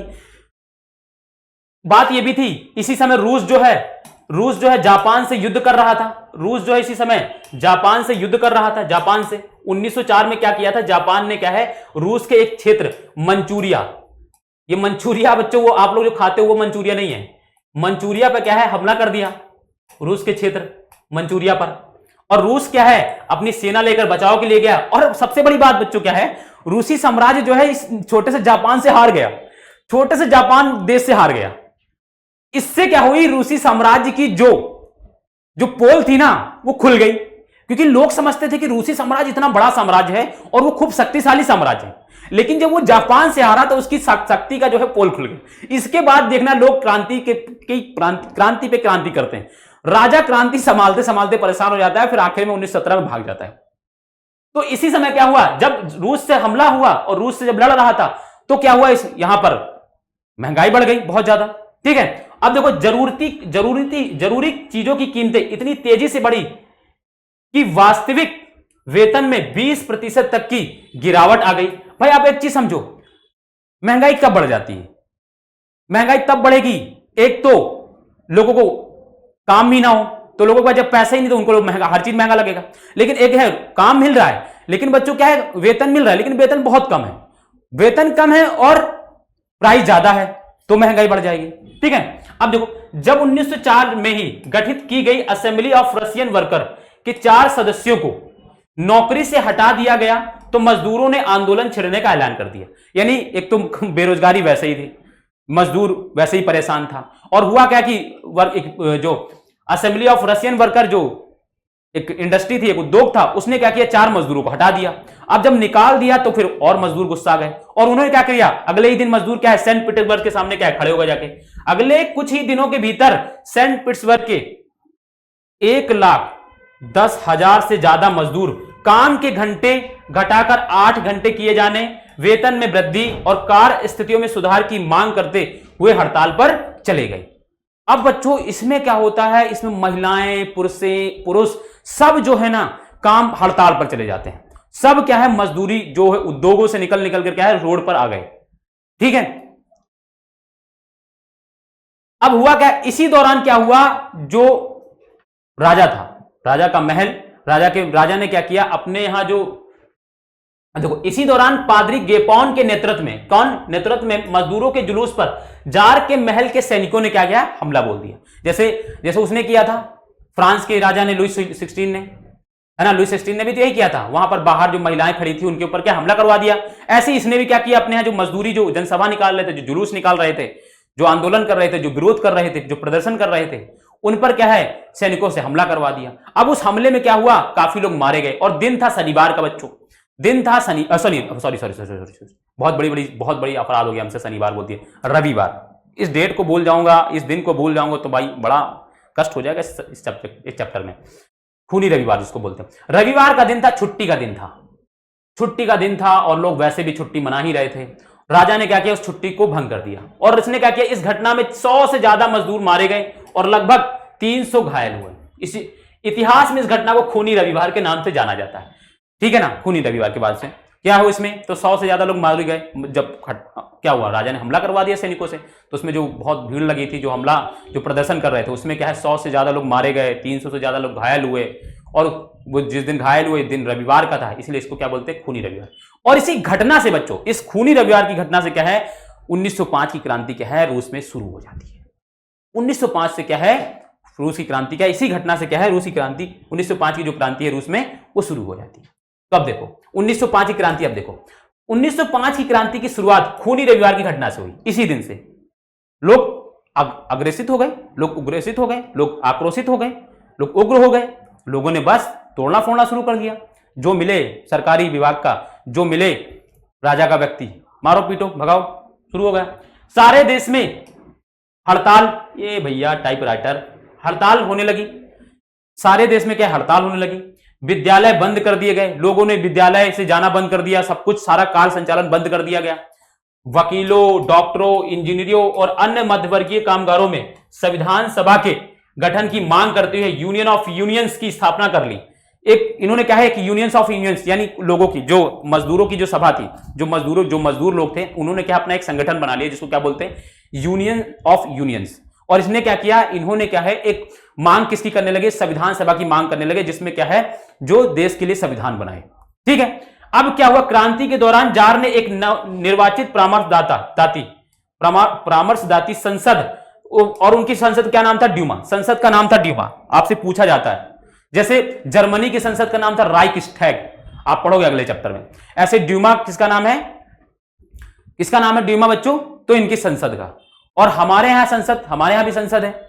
ठीक है, जैसे अमेरिका की संसद का क्या नाम है, कांग्रेस कहा जाता है उसकी संसद को, तो हर अलग अलग है। ठीक है, तो ये सारी चीजें, ड्यूमा के गठन पर क्या है, अपनी सहमति दे दी। क्या कर दी बच्चों, अपनी सहमति दे दी, यानी संसद की गठन पर क्या है, इन्होंने सहमति दे दी। किसने, जार ने, क्योंकि जार समझ गया था कि भाई अभी मार खाएंगे अमली, तो बच लो इससे बढ़िया।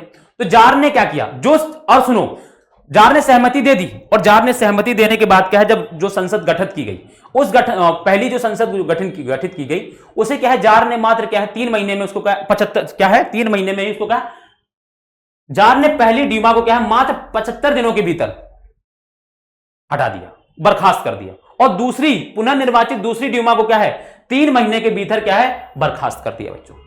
यानी जो नवनिर्वाचित जो संसद बनी, जो क्रांति के बाद जो लोगों ने संसद पर जो गठन बात की थी, जो संविधान के लिए बात करेगी, उसको मात्र राजा ने पहली बार में ही क्या 75 दिनों में। क्यों? क्योंकि ये राजा की शक्ति को क्या है कंट्रोल कर रहा था, राजा की शक्ति को क्या है सीमित कर रही थी। इसी वजह से राजा ने क्या किया, पहली संसद को 75 दिनों में और दूसरी संसद को 3 महीने में।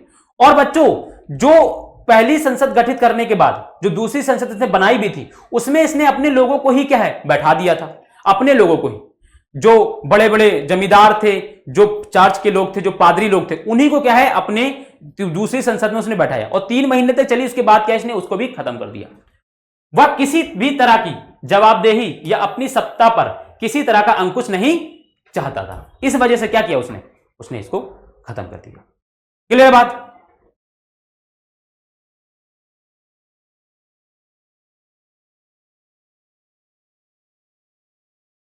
अब बच्चों बात करते हैं पहला विश्व युद्ध और रूसी साम्राज्य। इसके बारे में थोड़ी कहानी सुनो फिर इसको पढ़ देंगे।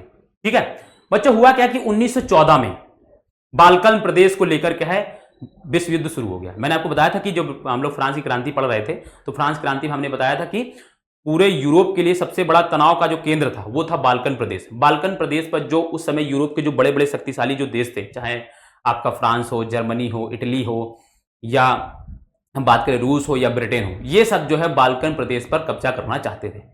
और इसी को लेकर क्या है पूरा यूरोप समाज जो है, पूरा यूरोप जो है 2 खेमों में बढ़ गया। एक तरफ बच्चों क्या थे, कौन थे, जर्मनी, ऑस्ट्रिया और तुर्की। दूसरी तरफ खेमा था ब्रिटेन, फ्रांस, रूस, इटली, ये सब देश दूसरी तरफ हो गए। तो क्या है बाल्कन प्रदेश पर कब्जे को लेकर या तनाव को लेकर क्या है पूरा यूरोप जो है ना 2 खेमों में बढ़ गया और दोनों खेमों के बीच क्या है 1914 में क्या है युद्ध शुरू हो गया। अब बच्चों ये युद्ध क्या है काफी लंबा चला। ये युद्ध लगभग 4 सालों तक चला। 1914 से लेकर 1918 तक युद्ध लगातार चलता ही रहा। अब बच्चों हुआ क्या, इस युद्ध में दूसरी तरफ क्या है रूस भी शामिल था। तो बच्चों मैंने आपको बताया कि ये जो युद्ध था 2 खेमों में था। एक तो बच्चों थे केंद्रीय शक्ति और दूसरी कौन थी, मित्र राष्ट्र। एक तो बच्चों केंद्रीय शक्ति। देखो अब जो हम बात करें प्रथम विश्व युद्ध, ध्यान से सुनो, जो मैं बना रहा हूं उसको सुन लिखो। प्रथम विश्व युद्ध कब से कब तक, तो 1914 से 1918। बाद में पेरिस की संधि के साथ क्या होता है ये युद्ध समाप्त होता है, लेकिन उसकी बाद में हम बात करेंगे। ठीक है, इसमें दो खेमे थे। दो कौन कौन से खेमे थे, ठीक है, या और थोड़ा सा मैं इसको बनाऊं तो ऐसे बनाता हूं। 2 खेमे कौन कौन से थे, इसमें 2 ग्रुप था या 2 खेमे कह लो, जो भी आप कहना चाहो। 2 खेमे थे। 2 खेमे कौन कौन से थे, तो एक खेमे का नाम बोलते थे केंद्रीय शक्ति, जिसको सेंट्रल पावर बोलते थे, केंद्रीय शक्ति। और जो दूसरा खेमा था उसको बोलते थे मित्र राष्ट्र।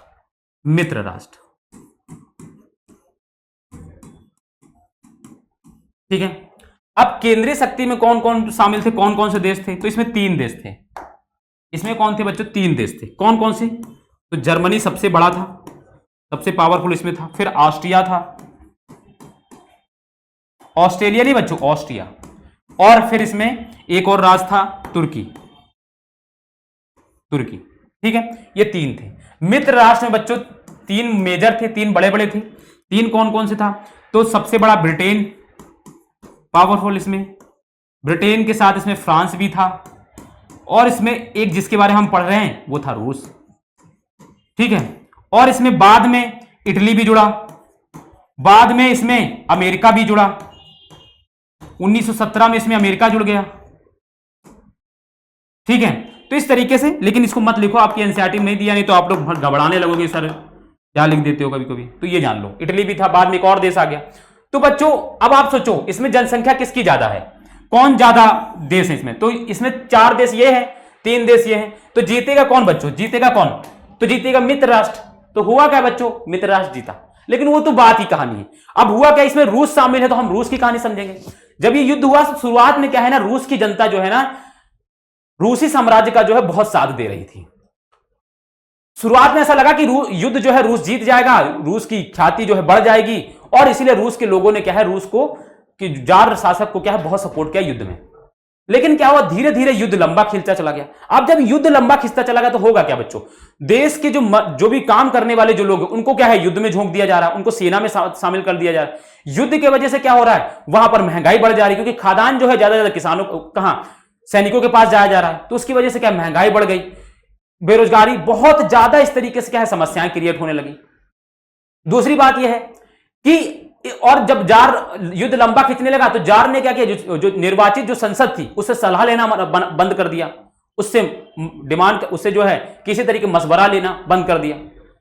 और फिर क्या हुआ, दूसरी बात यह भी हुई कि जब ये इधर पश्चिम की ओर जब ये है जर्मनी जो है, सॉरी रूस जो है जर्मनी और तुर्की से युद्ध कर रहा था 1916 और 17 के बीच में, तो क्या हुआ, रूस जो है जर्मनी और ऑस्ट्रिया से बहुत बुरी तरीके से पराजित हो गया, बहुत भयानक तरीके से पराजित हुआ। जब ये पराजित हुआ तो इसकी सेना जो है पीछे रूस की ओर भाग रही थी, पीछे की ओर भाग रही थी। तो क्या किया इसने, भागते समय क्या है रूस की सेना ने क्या किया, अपने यहां जो भी बिल्डिंग्स थी, जो भी खेत थे, उन सबको क्या है जला दिया। जलाने के पीछे पर्पस ये था कि जो भी सेना आ रही है वो पूरी तरीके से क्या है वो संसाधन विहीन हो जाएगी और फंस जाएगी, और फिर हम उसे घेर के मारेंगे। जब उसने ऐसा किया तो उससे क्या हो, बहुत सारा संसाधन उसका वेस्ट हो गया। इस जो नीति को बोलते हैं ना, इस नीति को क्या पता है, डायफट की नीति बोलते हैं। और ये नीतियां कई बार यूज की जाती हैं कि अपने दुश्मन को फंसाने के लिए क्या है कि हम क्या करें, अपने कदम को पीछे लें और जो भी रास्ते में आ रहा है उसको जलाते हुए चले जाए, ताकि क्या हो, जो दुश्मन है उसको किसी तरीके की जो है उसको संपत्ति ना मिले, वो कोई खाने का अन्न का व्यवस्था उसको ना हो पाए, और जब वो भूख से परेशान होने लगेगा तो हम उसको परेशान कर करके मार देंगे। इसको डायफट की नीति बोलते हैं। रूस ने ऐसा ही किया, लेकिन इससे क्या हुआ, काफी सारी उसकी संपत्ति नष्ट हुई। अब इन सब चीजों से क्या है, रूस की जनता रुष्ट हो गई, और जब रुष्ट हुई तो भाई राजा की जो बुरा हाल हुआ मत पूछो। ठीक है, अब यहां पर हम आगे पाते हैं। अब आते हैं हम, देख लो यहां पर 1914 ईस्वी में प्रथम विश्व युद्ध शुरू हो गया था, जो 1918 तक चला। मैंने समझा दिया। इसमें दो खेमे, केंद्रीय शक्तियां जर्मनी, ऑस्ट्रिया, तुर्की और मित्र राष्ट्र फ्रांस, ब्रिटेन, रूस के बीच क्या हुआ, लड़ाई शुरू हुई, जिसका असर लगभग पूरे विश्व पड़ा। बिल्कुल जही सी बात है, पूरे विश्व पर ही पड़ेगा, क्योंकि बड़े बड़े निर्यातक देश, बड़े बड़े औद्योगिक देश जो है इसमें शामिल हैं। इन सभी देशों के पास विशाल वैश्विक साम्राज्य थे, काफी बड़े बड़े थे। ठीक है, इसलिए यूरोप के साथ साथ यह युद्ध यूरोप के बाहर भी फैल गया था। सही जही सी बात है भाई, जहां जहां ये लोग रहेंगे, जहां जहां ये सब होंगे, वहां वहां लड़ेंगे। इस युद्ध को पहला विश्व युद्ध कहा जाता है। मगर देखो एक चीज बता दूं मैं आपको, इस पे भी विवाद, इस पे भी क्या है, डिबेट है। हिस्टोरियन इस पे भी डिबेट करते हैं कि जो 1914 से लेकर 1918 तक का जो युद्ध हुआ था, क्या इसको वास्तव में विश्व युद्ध कहना लाजिम है या सिर्फ एक भ्रम फैलाया जा रहा है। तो कुछ लोग इसमें सिर्फ यूरोप का युद्ध कहते हैं, क्योंकि यूरोप के ही देश शामिल हैं। कुछ इसे कहते हैं नहीं, विश्व युद्ध नहीं है कुछ। तो ये अलग अलग विवाद का विषय है, लेकिन लोग अभी ज्यादातर मान्यता यही है कि इसे विश्व युद्ध कहते हैं। ठीक है, अब देखो इस युद्ध को शुरू में रूसियों का काफी समर्थन मिला, मैंने बताया। लेकिन जैसे जैसे युद्ध लंबा खिंचता गया, जार ने ड्यूमा में मौजूद मुख्य पार्टियों से सलाह लेना छोड़ दिया। मैंने यही तो कहा था कि 1917 तक आते आते क्या है, रूस के जो लोग हैं, जो सॉरी इसके क्या कहते हैं, हाँ रूस के जो लोग हैं, उन्होंने क्या है, उन्होंने जार का समर्थन करना बंद कर दिया, परेशान होने लगे थे लोग। और दूसरा, जार ने भी क्या है, चुनी हुई पार्टियां जो थी, जो भी संसद थी, उससे क्या है, सलाह लेना बंद कर दिया था। उसके प्रति जनता का समर्थन कम होने लगा। और मैंने बताया, जहां जिस भी शासन व्यवस्था में जनता का समर्थन कम होने लगेगा, वहां राजा सही या सरकार खतरे में पड़ जाती है। अब क्या हुआ, 1914 से 1916 के बीच मैंने बताया था ना, जर्मनी और ऑस्ट्रिया से में रूसी सेनाओं को भारी पराजय झेलनी पड़ी, मैंने बताया था। और फिर क्या हुआ, ये पीछे की ओर भागे। फिर देखो 1917 तक 17 लाख लोग मारे जा चुके थे। पीछे हटती रूसी सेनाओं ने रास्ते में पड़ने वाली फसलों और इमारतों को भी नष्ट कर डाला, ताकि दुश्मन की सेना वहां टिक ही ना सके। यही मैंने आपको बताया था अभी। तो आप देखो 70 लाख लोग लगभग मारे गए रूस के, और ऊपर से आपने ये भी किया। फिर देखो फसलों और इमारतों के विनाश से शुरू में 30 लाख से ज्यादा लोग शरणार्थी हो गए। आपने इतनी बड़ी विनाश कर दिया कि उसकी वजह से रूस के 30 लाख लोग बेघर शरणार्थी हो गए। आप सोचो, भवनों को जला दिया और सब कुछ जला देने से क्या हुआ, 30 लाख लोग। सोचो इतने लोग बेघर होंगे तो क्या होगा रूस के राजा का।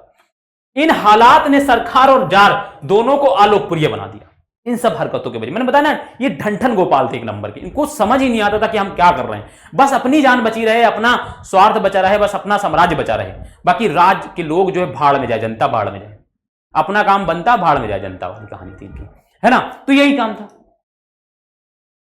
फिर क्या हुआ, फरवरी क्रांति हो गई। इस फरवरी क्रांति में राजा पकड़ा जाता ना भाई, मैं बता रहा हूं, मुझे पढ़ाते हुए खुशी हो रही होती ठीक है, लेकिन भाग जाता है, ये भाग जाता है दूसरी जगह पे, है ना। ठीक है, जैसे जर्मनी में क्या होता है बच्चों, तुमको मैं बताता हूं, जर्मनी में भी क्या होगा बच्चों, अभी मैं जब पढ़ाऊंगा आपको, तो जर्मनी में जब प्रथम वार होता है तो उसमें भी जर्मनी हार जाता है, क्योंकि जीते तो ब्रिटेन और फ्रांस के लोग थे, रशिया तो वापस कर लेता है क्योंकि युद्ध, क्योंकि क्या होगा यहां पर, अभी लेनिन जब आएगा ना, तो लेनिन अपने आप को रूस से वापस हो जाता है, और जब रूस से जो वो वापस होता है, सॉरी प्रथम वर्ल्ड वॉर से जब वापस होता है, तो वो जर्मनी को बहुत सारा क्षेत्र देता है ताकि जर्मनी से वो अपना विवाद खत्म कर सके, ताकि वो शांति अपना, अभी आगे हम बात करेंगे इस पर, ठीक है। तो जर्मनी भी लास्ट में हार जाता है, क्योंकि जर्मनी हारते ही लोग, केंद्रीय शक्ति हार जाती।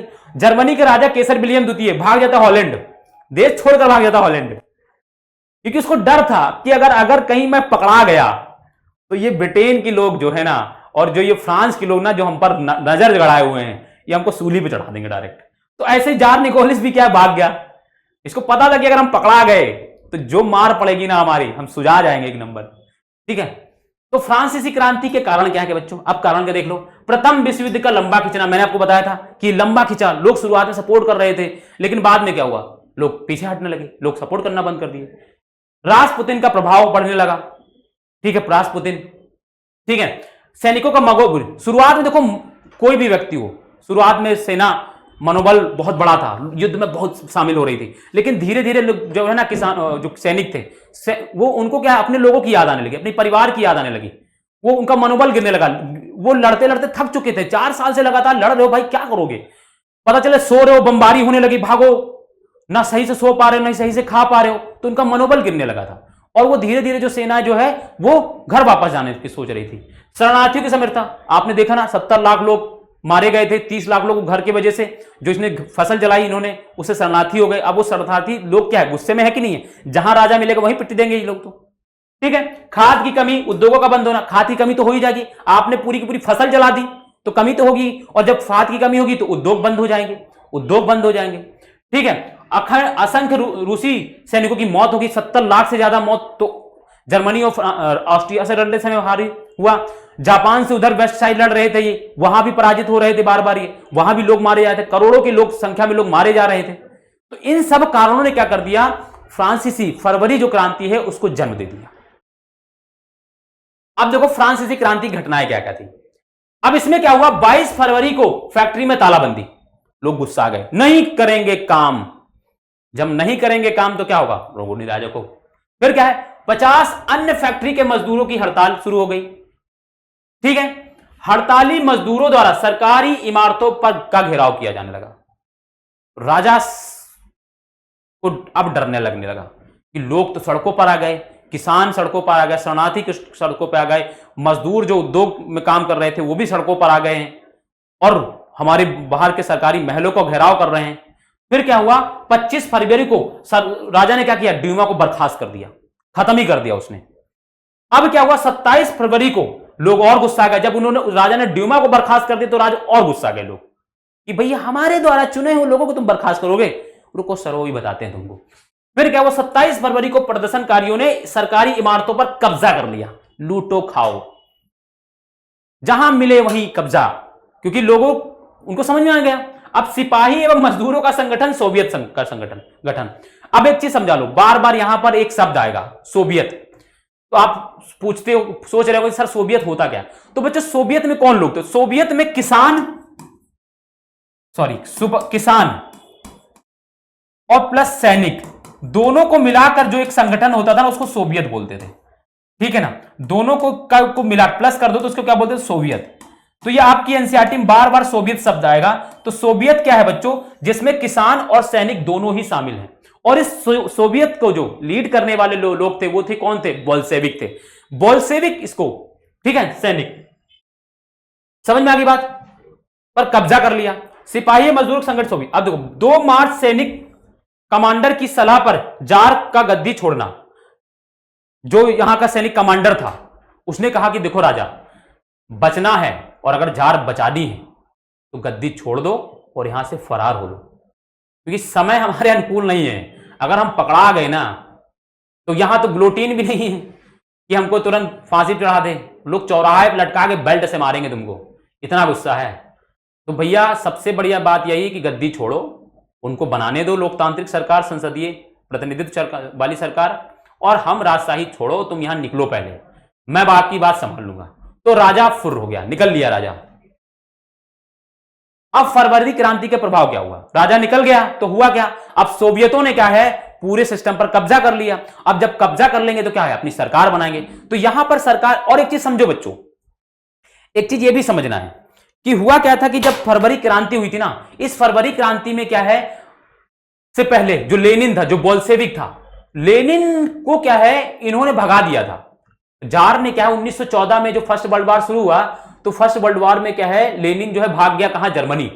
और जर्मनी ने क्या है लेनिन को शरण भी दे दी थी, क्योंकि जर्मनी जो जानता था कि लेनिन कौन है, वो तो जार के शासन के खिलाफ लड़ रहा है, और अगर वो हमारे साथ रहेगा तो हमको जार को हराने में आसानी होगी। तो इसलिए जर्मनी क्या है 1914 में भाग गया। अब क्या हुआ बच्चों, जब फरवरी क्रांति हुई ना, तो फरवरी क्रांति के बाद क्या है लेनिन क्या है फिर से क्या है यहां आ गया। जब रूस और ना, जब क्या हुआ, जब फरवरी क्रांति हुई तो फरवरी क्रांति में करंस्की ने क्या है यहां की सत्ता संभाल ली, मोन्सेविको ने सत्ता संभाल ली। अब जब मोन्सेविको ने क्या है यहां पर सत्ता संभाल ली तो बच्चों हुआ क्या, हुआ ये कि इन्होंने क्या किया, अब वहां से करंस्की को जर्मनी ने भेजा कि जाओ अपने देश लौट जाओ, अब तुम्हें वहां अपने देश की, तुम्हारे लोगों को तुम्हारी जरूरत है। तो क्या होता 1917 में फरवरी क्रांति के बाद लेनिन जो 1914 में जो भाग गया था जर्मनी डर से, जार के डर से, जब जार ने सत्ता छोड़ दी तो फिर ये वापस आ गया कहां पर, लेनिन कहां आ गया, रूस में। तो ये बात भी याद रखना, ये एनसीईआरटी में नहीं है लेकिन इसको ये अलग डायमेंशन है, इसको समझना है। अब इसका प्रभाव क्या पड़ा फरवरी क्रांति के, तो रूस में जार शाही का अंत हो गया, सार्वभौमिक वैश्व मताधिकार के आधार पर संविधान सभा का चुनाव होने लगा बच्चों। और बच्चों क्या हुआ, अंतरिम सरकार में सोवियत और ड्यूमा के नेताओं की शिरकत हुई। सोवियत में कौन थे, तो किसान और सैनिक लोग थे, और ड्यूमा कौन थी, संसद थी। अब इनके लोग, संसद और सोवियत के लोग जो है संविधान सभा में शामिल हुए और उन्होंने अपने देश के लिए क्या है सार्वभौमिक वैश्व मताधिकार के आधार पर क्या है एक संविधान बनाने की बात करनी शुरू कर दी। अब अप्रैल थीसिस क्या बच्चों, हुआ क्या कि जब फर्स्ट वर्ल्ड जब फरवरी क्रांति हो गई, अब फरवरी क्रांति के बाद जब ये यहां पर आया, जब यहां पर कहां पर, तो रूस आया वापस लेनिन।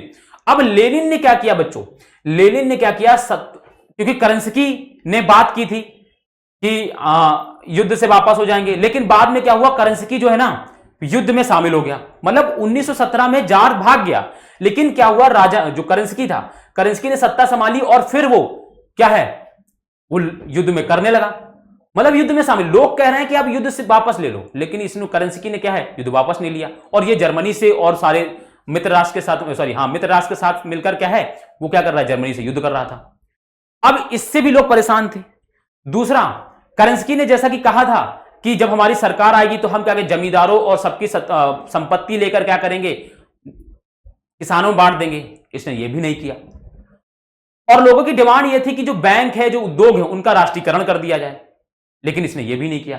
ना इसने अपनी सेना वापस की युद्ध से, ना इसने क्या किया, करंस्की ने जो मोन्सेविक लीडर थे, ना इन्होंने बच्चों जो संपत्ति थी वो किसानों वितरण की, कोई इस तरह की व्यवस्था नहीं की। तो इसी बीच क्या है, लेनिन को मौका मिला। लेनिन और लोग जो थे ना करंस्की के अगेंस्ट में थे, मोन्सेविक पार्टी की जो सरकार बनी उसके खिलाफ थे। अब लेनिन को यह बात समझ में आ रही थी, तो लेनिन ने क्या किया, अपने बोल्शेविक नेताओं को इकट्ठा किया और क्या हुआ, सरकार के खिलाफ एक मोर्चा खोल दिया। और उसने क्या किया, अपने अप्रैल के महीने में एक थीसिस लेकर आया। ये उस थीसिस में इसने 3 बात बोली। बोला कि अगर हमारी सरकार बनती है तो हम सबसे पहला काम यह करेंगे कि जो जमींदार हैं, जो भी बड़े बड़े सामंत हैं, जो भी बड़े बड़े नवाब हैं, उनकी संपत्ति छीनकर हम क्या करेंगे, किसानों में बांट देंगे। तो इसने क्या किया, संपत्ति बांटने की बात की, किसानों से छीनकर किसको बांटने की बात की, नवाबों से छीनकर, बड़े बड़े जमींदारों संपत्ति छीनकर किसानों में बांटने की बात की। पहली बात इसने ये की। दूसरी इसने ये क्या कहा, दूसरा इसने कहा कि जब अगर हम सरकार में आएंगे तो हम प्रथम जो है फर्स्ट वर्ल्ड वॉर में हम शामिल हैं, हम क्या करेंगे, अपनी सेना को क्या है वापस बुला लेंगे, हम वॉर समाप्त कर देंगे, हम युद्ध की समाप्ति की घोषणा कर देंगे। और तीसरी इसने बात की कि जो बैंक हैं उनका राष्ट्रीयकरण किया जाएगा, उद्योग और बैंकों का क्या है राष्ट्रीयकरण किया जाएगा। तो इसने ये 3 बात बोली थी। इसी को अप्रैल थीसिस बोलते हैं, और ये मंच में बोलता है, बोल्शेविक जो सपोर्टर्स होते हैं वो लोग इसको सुनते हैं और इसी को अप्रैल थीसिस बोला जाता है। अप्रैल के महीने में बोला था इसने। बात समझ में आ गई? अप्रैल थीसिस क्या है? कहानी समझना है, बस कहानी है हिस्ट्री, और कुछ नहीं है। ठीक है, तो देखो ये देखो ये लेनिन है, और ये देखो ये कह रहा है, ये अप्रैल थीसिस के बारे में बता रहा है, यहीं पर घोषणा कर रहा है। तो देखो, महान बोल्शेविक नेता लेनिन अप्रैल 1917 में रूस लौटे। मैंने क्या बताया था? रूस लौटे थे। वो कहां था? जर्मनी में थे। आप समझ में आ गया ना? कहां कब भागे थे? तो 1914 में, 1914 में भाग गया था ये। जार ने निकाल दिया था इसको, क्योंकि ये बहुत ज्यादा, जार के खिलाफ बहुत सारा विद्रोह, आग उगल रहा था, तो इसको भगा दिया। अब जब जार भाग गया तो फिर लौट कर आया, रूस लौटे। उन्होंने 3 मांगे की जिन्हें अप्रैल थीसिस कहा गया। अब क्या, युद्ध की समाप्ति की जाएगी, युद्ध की समाप्ति की जाए, सारी जमीनें किसानों के हवाले की जाए, बैंकों का राष्ट्रीयकरण किया जाए। ये बात वो कह रहे थे कि अगर या तो सरकार करे या हमारी सरकार बनेगी तो हम करेंगे। तो इसको लेकर क्या है, ये बात हुई। अब बच्चों बात करते हैं हम अक्टूबर क्रांति की। बच्चों फरवरी में क्रांति हुई, और फरवरी के बाद अक्टूबर में भी फिर एक क्रांति हो जाती है, क्योंकि रूस की जो शासक सरकार थी वो लोगों के कहे मुताबिक नहीं चल रही थी। तो और बोल्शेविक नेता लेनिन क्या है, लोगों को गोलबंद कर रहा था अपनी बातों को लेकर, वो अपनी अपनी योजनाएं बता रहा था। तो लोगों ने क्या है, लेनिन का सपोर्ट करना शुरू कर दिया, और सरकार के खिलाफ क्या है, विद्रोह करना शुरू कर दिया। तो वही चीज। अब अक्टूबर, और अक्टूबर कब? तो 1917 में ही। ऐसा नहीं कि साल बदल गया, बस खाली महीना बदला है। क्रांति 2 बार हो गई फ्रांस में, रूस में। देखो, जैसे जैसे अंतरिम सरकार और बोल्शेविक के बीच टकराव बढ़ता गया, किस चीज को लेकर? विचारधारा को लेकर, है ना, कि वो कह रहे थे कि युद्ध से वापसी होनी चाहिए, ये कह रहे कि नहीं, जब तक युद्ध समाप्त नहीं होगा तो हम कैसे वापस ले लेंगे। ठीक है, लेनिन को अंतरिम सरकार द्वारा थोप देने की आशंका दिखाई देने लगी। ठीक है, मतलब उस पर चीजें थोप देने की और उसको गिरफ्तार करने की जो है आशंका दिखाई देने लगी। 16 अक्टूबर 1917 को लेनिन ने पेट्रोग्राद सोवियत और बोल्शेविक पार्टी को सत्ता पर कब्जा करने के लिए राजी कर लिया। देखो, बोल्शेविक थे और सोवियत से, तो उन्होंने क्या किया, बोल्शेविक जो लोग थे, जो उसके सपोर्टर, उनको, और सोवियत के जो सोवियत लोग कौन थे, तो किसान और कौन थे बच्चों, तो उसमें सैनिक लोग शामिल थे, उनको क्या है, मेंशेविक की जो सरकार थी उस पर क्या है, कब्जा करने के लिए क्या है, उन्होंने राजी कर लिया। और जब राजी किया तो क्या हुआ, सत्ता पर कब्जा के लिए लियोन ट्रॉट्स्की, ये ट्रॉट्स्की नहीं है भाई, ये ट्रॉट्स्की है, ट्रॉट्स्की, लियोन ट्रॉट्स्की, ये इसका सेना नायक था, लियोन ट्रॉट्स्की के नेतृत्व में सोवियत की और एक सैनिक क्रांतिकारी समिति का गठन किया गया। ये सैनिक था, ये सेनापति, सेना नायक था इसकी सेना का, लेनिन का सेना नायक था। इसने क्या किया, समिति गठन किया, और 24 अक्टूबर 1917 को विद्रोह शुरू हो गया। क्या हो गया, अक्टूबर क्रांति की जो है 24 अक्टूबर को शुरुआत हो गई। अब बच्चों हुआ क्या, संकट की आशंका को देखते हुए जो प्रधानमंत्री करेंस्की, मैंने बताया था ये किसका लीडर है, मेंशेविक। मेरी क्लास को जो शुरुआत से देखता है ना बच्चों, उसको इतना फायदा होता है ना कि वो अब बात की चीजों को सब कनेक्ट करता चलेगा, उसे दिक्कत होने ही वाली नहीं है। ठीक है, सैनिक टुकड़ियों को इकट्ठा करने शहर से बाहर चले गए। ठीक है, अब पलक झपकते क्रांतिकारी समितियों ने क्या किया, जो कौन समिति, जो ट्रॉट्स्की के नेतृत्व में जो समिति बनाई जा रही थी, जिसका उद्देश्य क्या था कि जो सरकारी विभाग हैं उन पर कब्जा कर लो, उस समिति ने क्या किया, अपने समर्थकों को आदेश दे दिया कि सरकारी कार्यालयों पे कब्जा कर ले और मंत्रियों को गिरफ्तार कर ले, जो भी करेंस्की के जो सपोर्टर, जो भी मंत्री हैं। अब शाम ढलते ढलते पूरा पेट्रोग्राद क्या है, एक सिटी है, एक शहर है, शहर बोल्शेविकों के नियंत्रण में आ चुका था और मंत्रियों ने आत्मसमर्पण भी कर दिया था। फिर क्या हुआ, अन्य शहरों में भी बगावतें होने लगी, दोनों तरफ से जमकर गोलीबारी हुई, खास तौर से मॉस्को में, मॉस्को मेन सिटी थी, वहां पर करेंस्की और लेनिन के जो लोग थे वो आमने सामने थे और बहुत गोलियां चली। लेकिन दिसंबर तक मॉस्को पेट्रोग्राद इलाके पर बोल्शेविकों का नियंत्रण स्थापित हो चुका था। और इस तरीके से क्या है, उन्होंने अक्टूबर क्रांति के माध्यम से क्या है, बोल्शेविकों की पहले करेंस्की की सत्ता आई, जो मोन्सेविक लीडर था। बाद में 1917 की क्रांति में क्या है, अक्टूबर 1917 की क्रांति में किसकी सत्ता आ गई, तो बोल्शेविकों की सत्ता आ गई, जिसका लीडर कौन था, लेनिन था। अब देखो, अक्टूबर क्रांति के बाद क्या बदला गया, तो बदला क्या, तो देखो निजी संपत्ति का खात्मा किया गया। क्यों, क्योंकि जो किसान हुआ, जो उद्योगपति थे, उनसे संपत्ति छीनकर क्या कर दिया गया, क्योंकि लेनिन कौन था, वो समाजवाद की पूर्ण विचारधारा को मानने वाला व्यक्ति था। तो उसने क्या किया, उसने कहा कि देखो भाई, संपत्ति किसी निजी व्यक्ति की नहीं होगी, संपत्ति समाज की होगी, और समाज उसका क्या है, स्वामी होगा। तो क्या किया गया, निजी संपत्ति खात्मा किया गया। बैंक, जैसे उसने कहा था कि जब मैं आऊंगा सत्ता में तो बैंक और उद्योगों का क्या किया जाएगा, राष्ट्रीयकरण किया जाएगा। तो उसने वही किया, बैंक एवं उद्योगों का राष्ट्रीयकरण किया गया। और उसने क्या किया, रूस की सेना से अपने, ठीक है, और देखो जमीनों को सामाजिक संपत्ति घोषित कर, ठीक है, जमीनों को सामाजिक संपत्ति घोषित करना किया गया। मतलब जो सामाजिक संपत्ति यानी जो जमीन थी, जो जमींदारों की, उनसे क्या है संपत्ति छीनकर उसको सामाजिक संपत्ति घोषित किया। अभिजात वर्ग की पुरानी पदवियों को पर रोक लगा दी गई। जो बड़े बड़े लॉर्ड्स वॉर्ड्स हुआ करते थे, जार वार जैसे लोग हुआ करते थे, इनके भाड़ में जाओ तुम, जार वार कोई पदवी अदवी नहीं होगी, सब लोग समान एक जैसे, क्योंकि समाजवादी क्या वो समानता की बात करते हैं। तो आप पदवी लोग, आप किसी को बोलोगे जार व्लादिमीर लेनिन, अब आप उसके सारे जार लगा रहे हो तो आपको अरे कोई प्रतिष्ठित व्यक्ति होगा।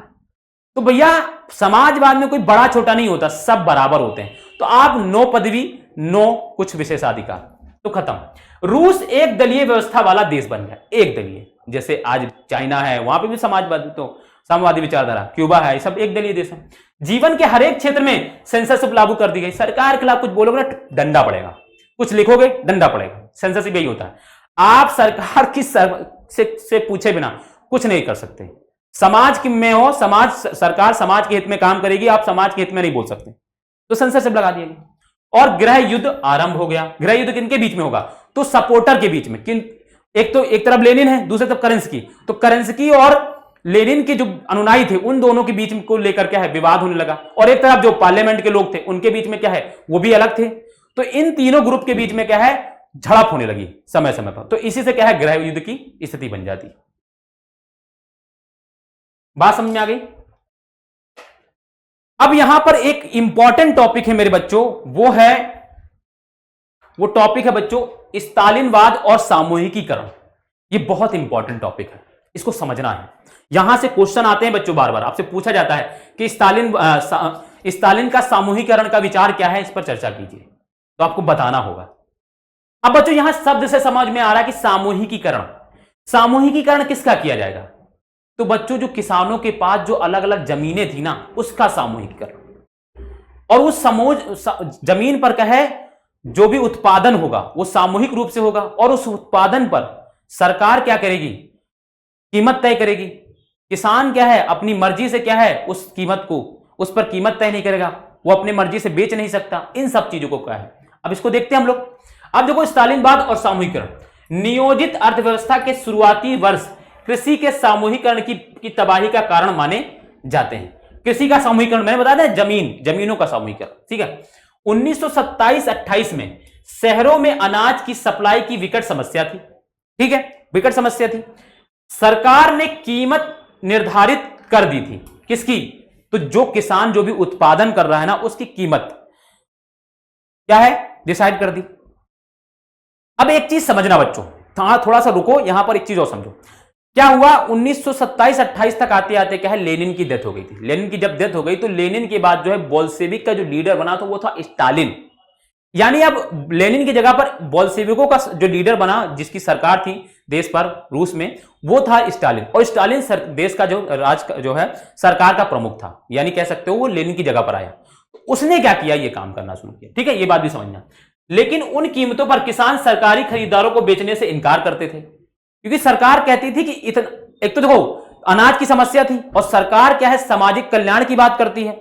सामाजिक कल्याण की जब बात करेगी तो सरकार क्या कहेगी कि आप, उसने क्या किया जो उत्पादन था उस पर जो उस पर कीमत फिक्स कर दी, कहा कि उससे ज्यादा आप नहीं बेच सकते। अब किसान उस कीमत पर क्या है अपने अनाज को बेचना नहीं चाहता था। अब होता क्या था, यह वह दौर था जब पार्टी की कमान स्टालिन के हाथों में थी, उसने कई कठोर कदम उठाए। मैंने बताया अभी आपको कि लेनिन के बाद क्या आ गया, वो आ गया। अब पार्टी के सदस्यों को 1928 में उन क्षेत्रों में भेजा गया जहां अनाज का उत्पादन होता था। पार्टी के जो सरकारी लोग थे, उनके जो अधिकारी लोग थे, उनको क्या है गांव जहां पे बहुत ज्यादा उत्पादन होता था, जहां पर उत्पादन होता वहां पर भेजा गया गांव में। अब वे क्या, वे अनाज के संग्रहण की निगरानी करते थे। अनाज की संग्रहण की मतलब क्या है, ये देखते थे कि कहीं ऐसा तो नहीं कि लोग स्टोर कर रहे हो अपने, यहां लोग भूखे मर रहे हैं और लोग स्टोर कर रहे हैं ताकि जब महंगा हो अनाज तब हम निकालें, तो ये देखने का।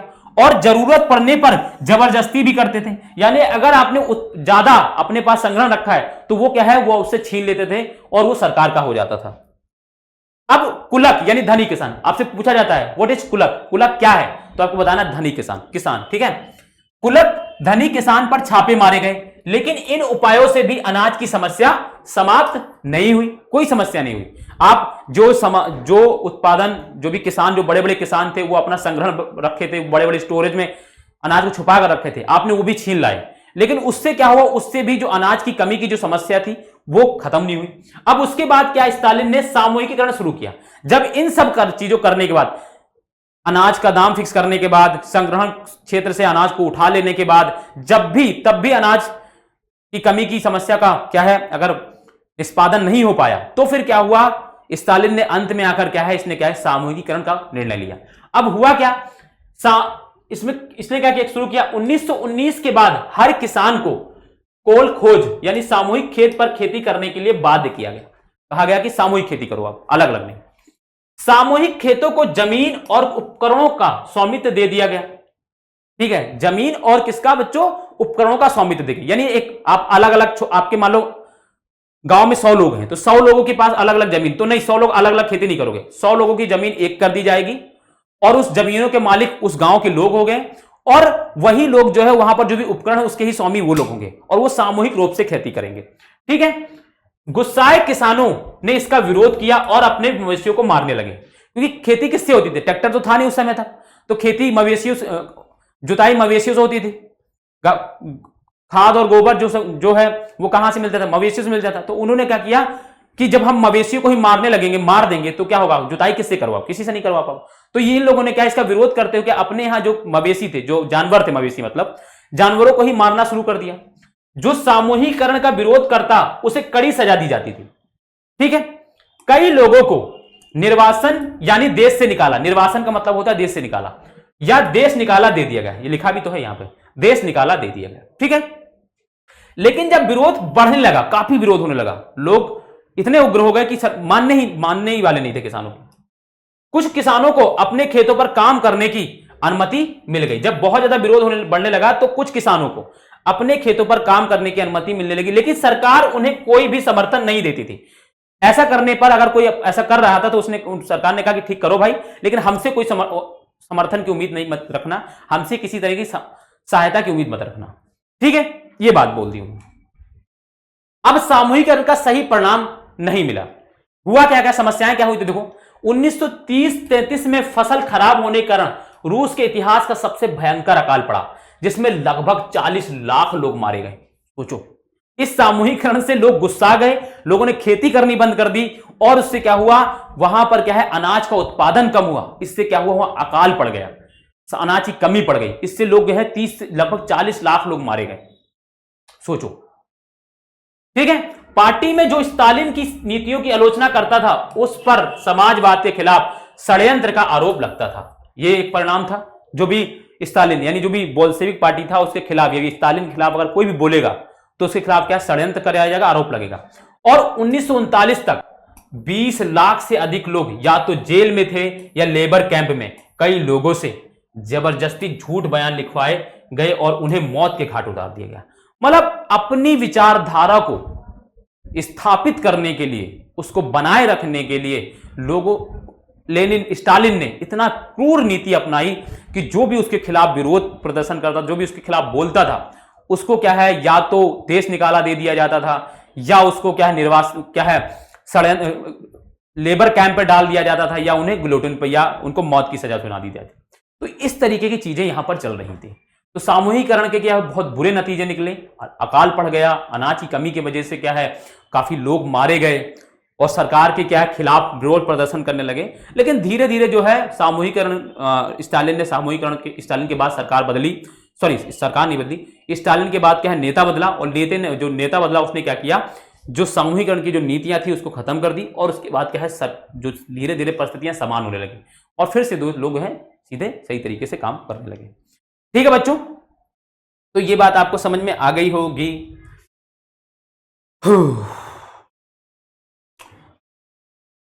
पढ़ाते पढ़ाते ऐसा लगता कलेजा बाहर आ जाए 2 घंटे से ही।